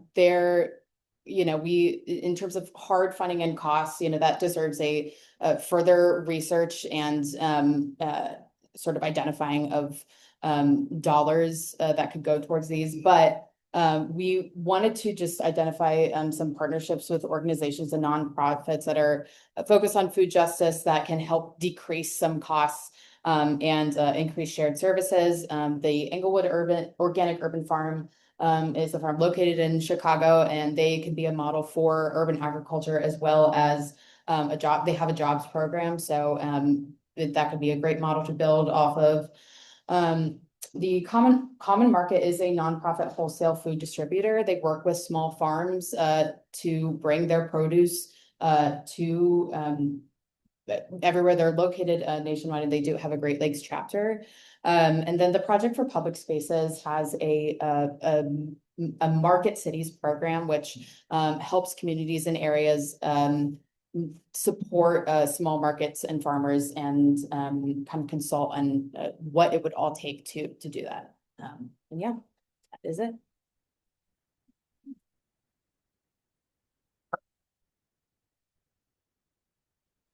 So we have completed all 5 presentations. Any comments? Too many great ideas. Thank you. We wanted to highlight different possibilities at various scales. Of course, some ideas could be done more relatively easily. Other ideas could be more ambitious and be done in the long term. So we try to feature these different options and ideas, different scales. So, yeah. One of my questions is, because I've noticed a trend in these conversations, the cutting off streets and stuff like that. And it's, I don't know where the people come from. The people in Chicago are very emotional about traffic in general. And then when you start doing repairs and stuff and cutting off streets, there's gonna be a lot of pushback. I'm just kind of curious, is that a generational thing? And do people feel like that's a reality thing? You already know how people feel about 79th Street in general. And so when I see, cutting off traffic or anything like that, one of the things about the South Side is having harmonies, which is why we're so happy to be here. So I'm just kind of curious what your thoughts are on it. I would say, for Cincinnati, people are very emotional, but it's just kind of like our impact follows that we did from. When I was an undergrad, I did the drive downside Cincinnati like 5 a day. So when they cut out streets and I can't park them, it makes part of me, but eventually this starts to become other alternatives. So I just think that we have to try to guide with minds and people. And an alternative ways to get to everything. And I think they got it, that a lot of us that are still here, a lot of guys grew up where cars were made to be, and a lot of people are doing for second presentation. I think that not just about trying to keep that there needs to be more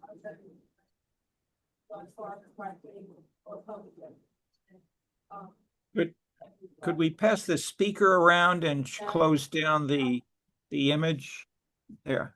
Yeah. So we can see the audience for the video? Yes. Good. Excellent. Come to the front so we can hear you. Speaker, What? pass the mic. Did you have more you want to add? Not too much, I just want to say that. Come up to the front.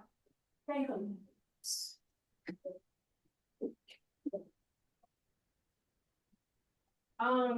Yeah, to finish my thought, I just was saying that, there can be a resurgence of people moving more towards other ways of thinking when it comes to transportation. Transportation should be ever evolving. It should not just be one set way of doing things. So, yeah, there may be pushback, but I do think, time will go past.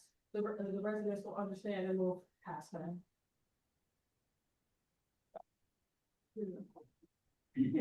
Thank you, Brooke. And before we have Emily's closing remarks, one more comment from Spencer. No.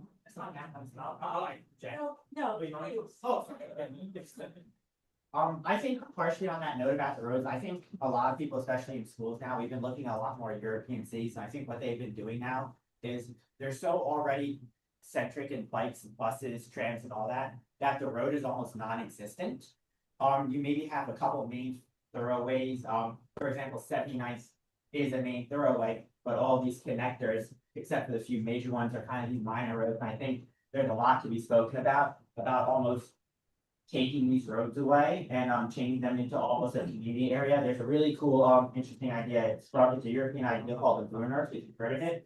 What it is a shared space for cars and people, and the idea is that the people have a priority.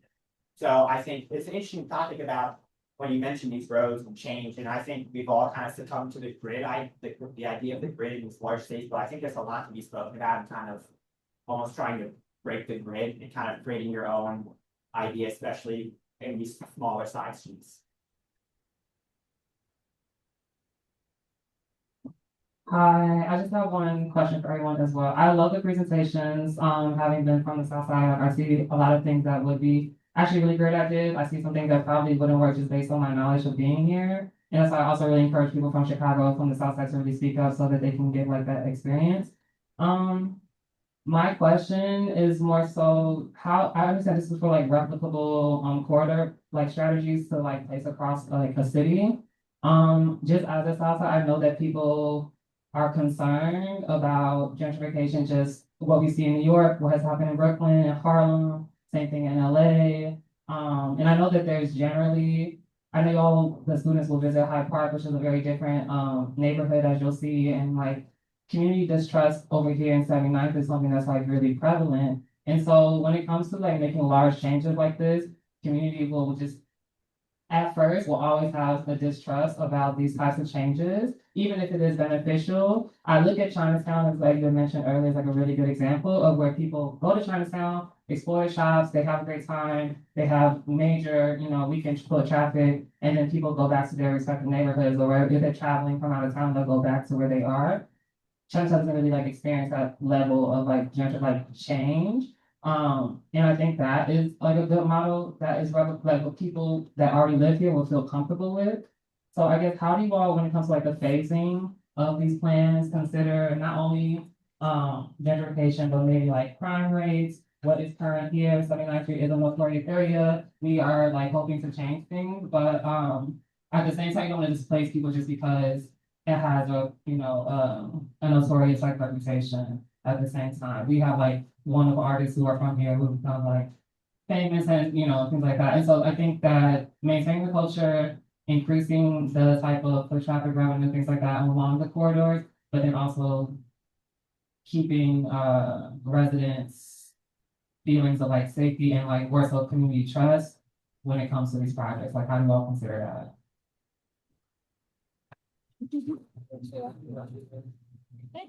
And now we have closing remarks from Emily Callan, Professor of Urban Design at the University of Chicago. I have a few notes on my laptop I'm going to refer to. Thank you so much, Hyesun. So Hyesun worked with me for a year at the University of Chicago as a postdoc. And that was how long ago? I don't know. Many years ago. Many years. She's come a long way. So it's been so cool to see her career just blossoming and here she is. And so I will be brief because I see that lunch is back there and I don't want to get in the way of people's lunch. So kind of a few food for thought kind of comments, because I think the value of what you all did is to think big and bold and give us cool ideas, and let's not get too bogged down in implementation specifics, because that's not the purpose of this. This is for you to be big and bold. I think though, my first comment is that I would have made more of the surrounding neighborhood. What is the neighborhood? What's it called? Who takes responsibility for it? Does it have governance to it? And I saw a few maps and I saw some demographics put out, but I couldn't quite get a sense of what we're defining as the neighborhood. And I think to me, that would be defined by the 10-minute walk, the pedestrian shed around it.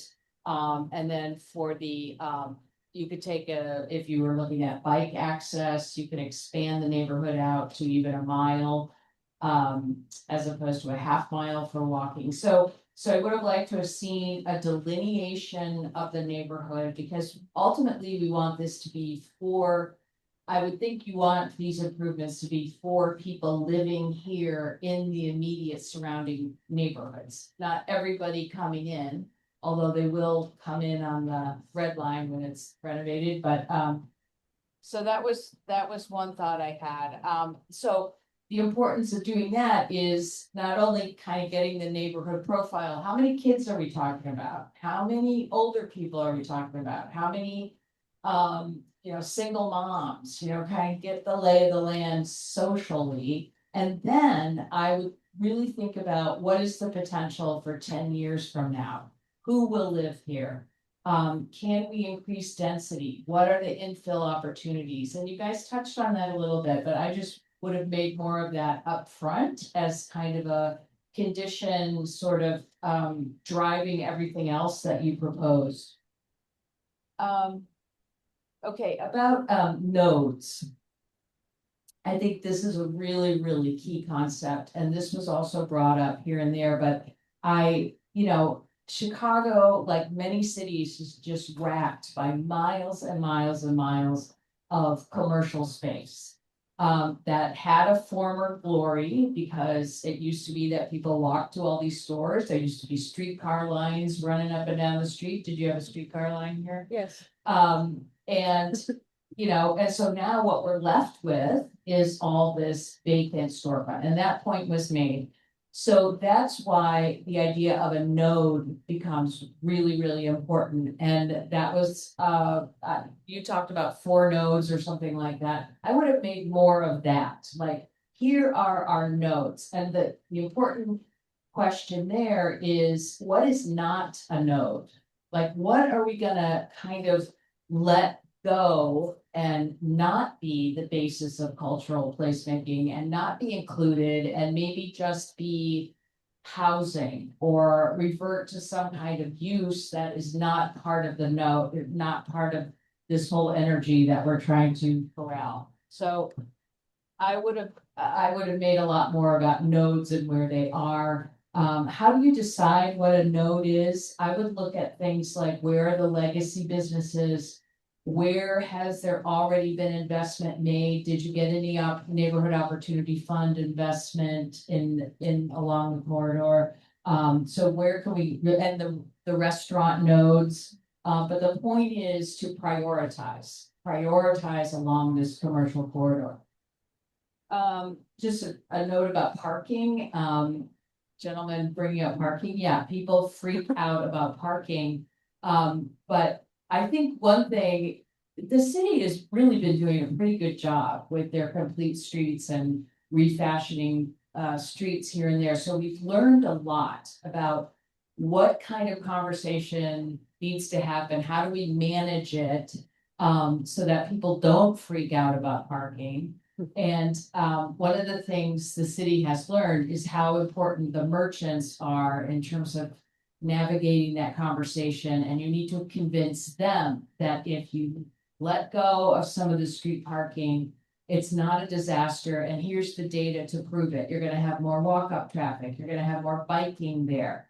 And they're starting to amass that intelligence and that knowledge to make it happen. And I think it's really, really key for this area to get people out of their cars. And then I thought it was really fascinating that until the last questioner came up, I didn't hear the word gentrification. And to me, that would have been like the very first thing to worry about, because we've seen this all over the country. The minute you start talking about improving bike lanes, cultural placemaking, art, murals, people are all about the G word. And there again, just like parking, there's ways to think about having an intelligent conversation. It doesn't mean that you don't want to make improvements in your neighborhood. It just means we got to address any negative fallout from it as best we can. So that's kind of all I got. Congratulations. I don't know if I said that at the beginning, but it's really, really impressive work. And we're not doing anything close to this at the University of Chicago, I'll tell you that. So thank you. can do that together. Thank you so much. Thank you. Hey. Thank you, Emily. All right, Professor Clark, do you have any final comment?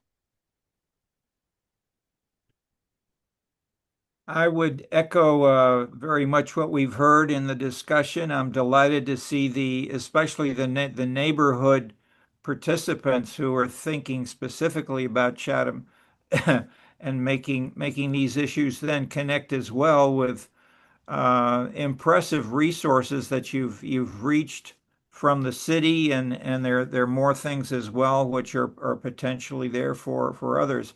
We haven't mentioned the name, which we should have, Theaster Gates, who's a nearby neighbor who thinks both the South Side with his art bank, with his international as well as national impact, and who's been able to attract resources to a low-income African-American neighborhood very nearby. Grand Crossing is one of those, Cottage Grove, where he's been particularly active. So I would say take a look and look at the terrific videos he has made, which feature these things. Theaster Gates and his associates over 10 years or so. He's also a professor at the University of Chicago, but he's been a neighborhood artist in low income concerns in African American neighborhoods, and also in Gary and Detroit, elsewhere where he's been consulting and building institutions, especially restaurants, with them. I'll stop that there, and I mentioned it beyond him, but I'm citing him as an example that these things can be very local, and Chatham has already, as you may well know, some of the work featured in the past by folks at the University of Chicago. So I'll stop there. Cheers. Well, and impressive by all. Really a wonderful job, including discussion and including local activists within Chatham, but you're thinking in a cosmopolitan way. And Hyesun has been a terrific spark. So thanks again. Thank you. So we can end our conversation. We'll continue more during the lunchtime. And thank you everyone for coming all the way to Chatham, and let's discuss more. And if you see something on the shelves that you'd like to purchase, I can assist you over here. I highly recommend the cinnamon sugar pretzel sticks. Everyone I tell about them, they're like, oh my gosh, it's the best ever. So just that's a Tiffany favorite. Tiffany. Thank you, Professor Clark. Bye-bye. Thank you all. Cheers. Cheers.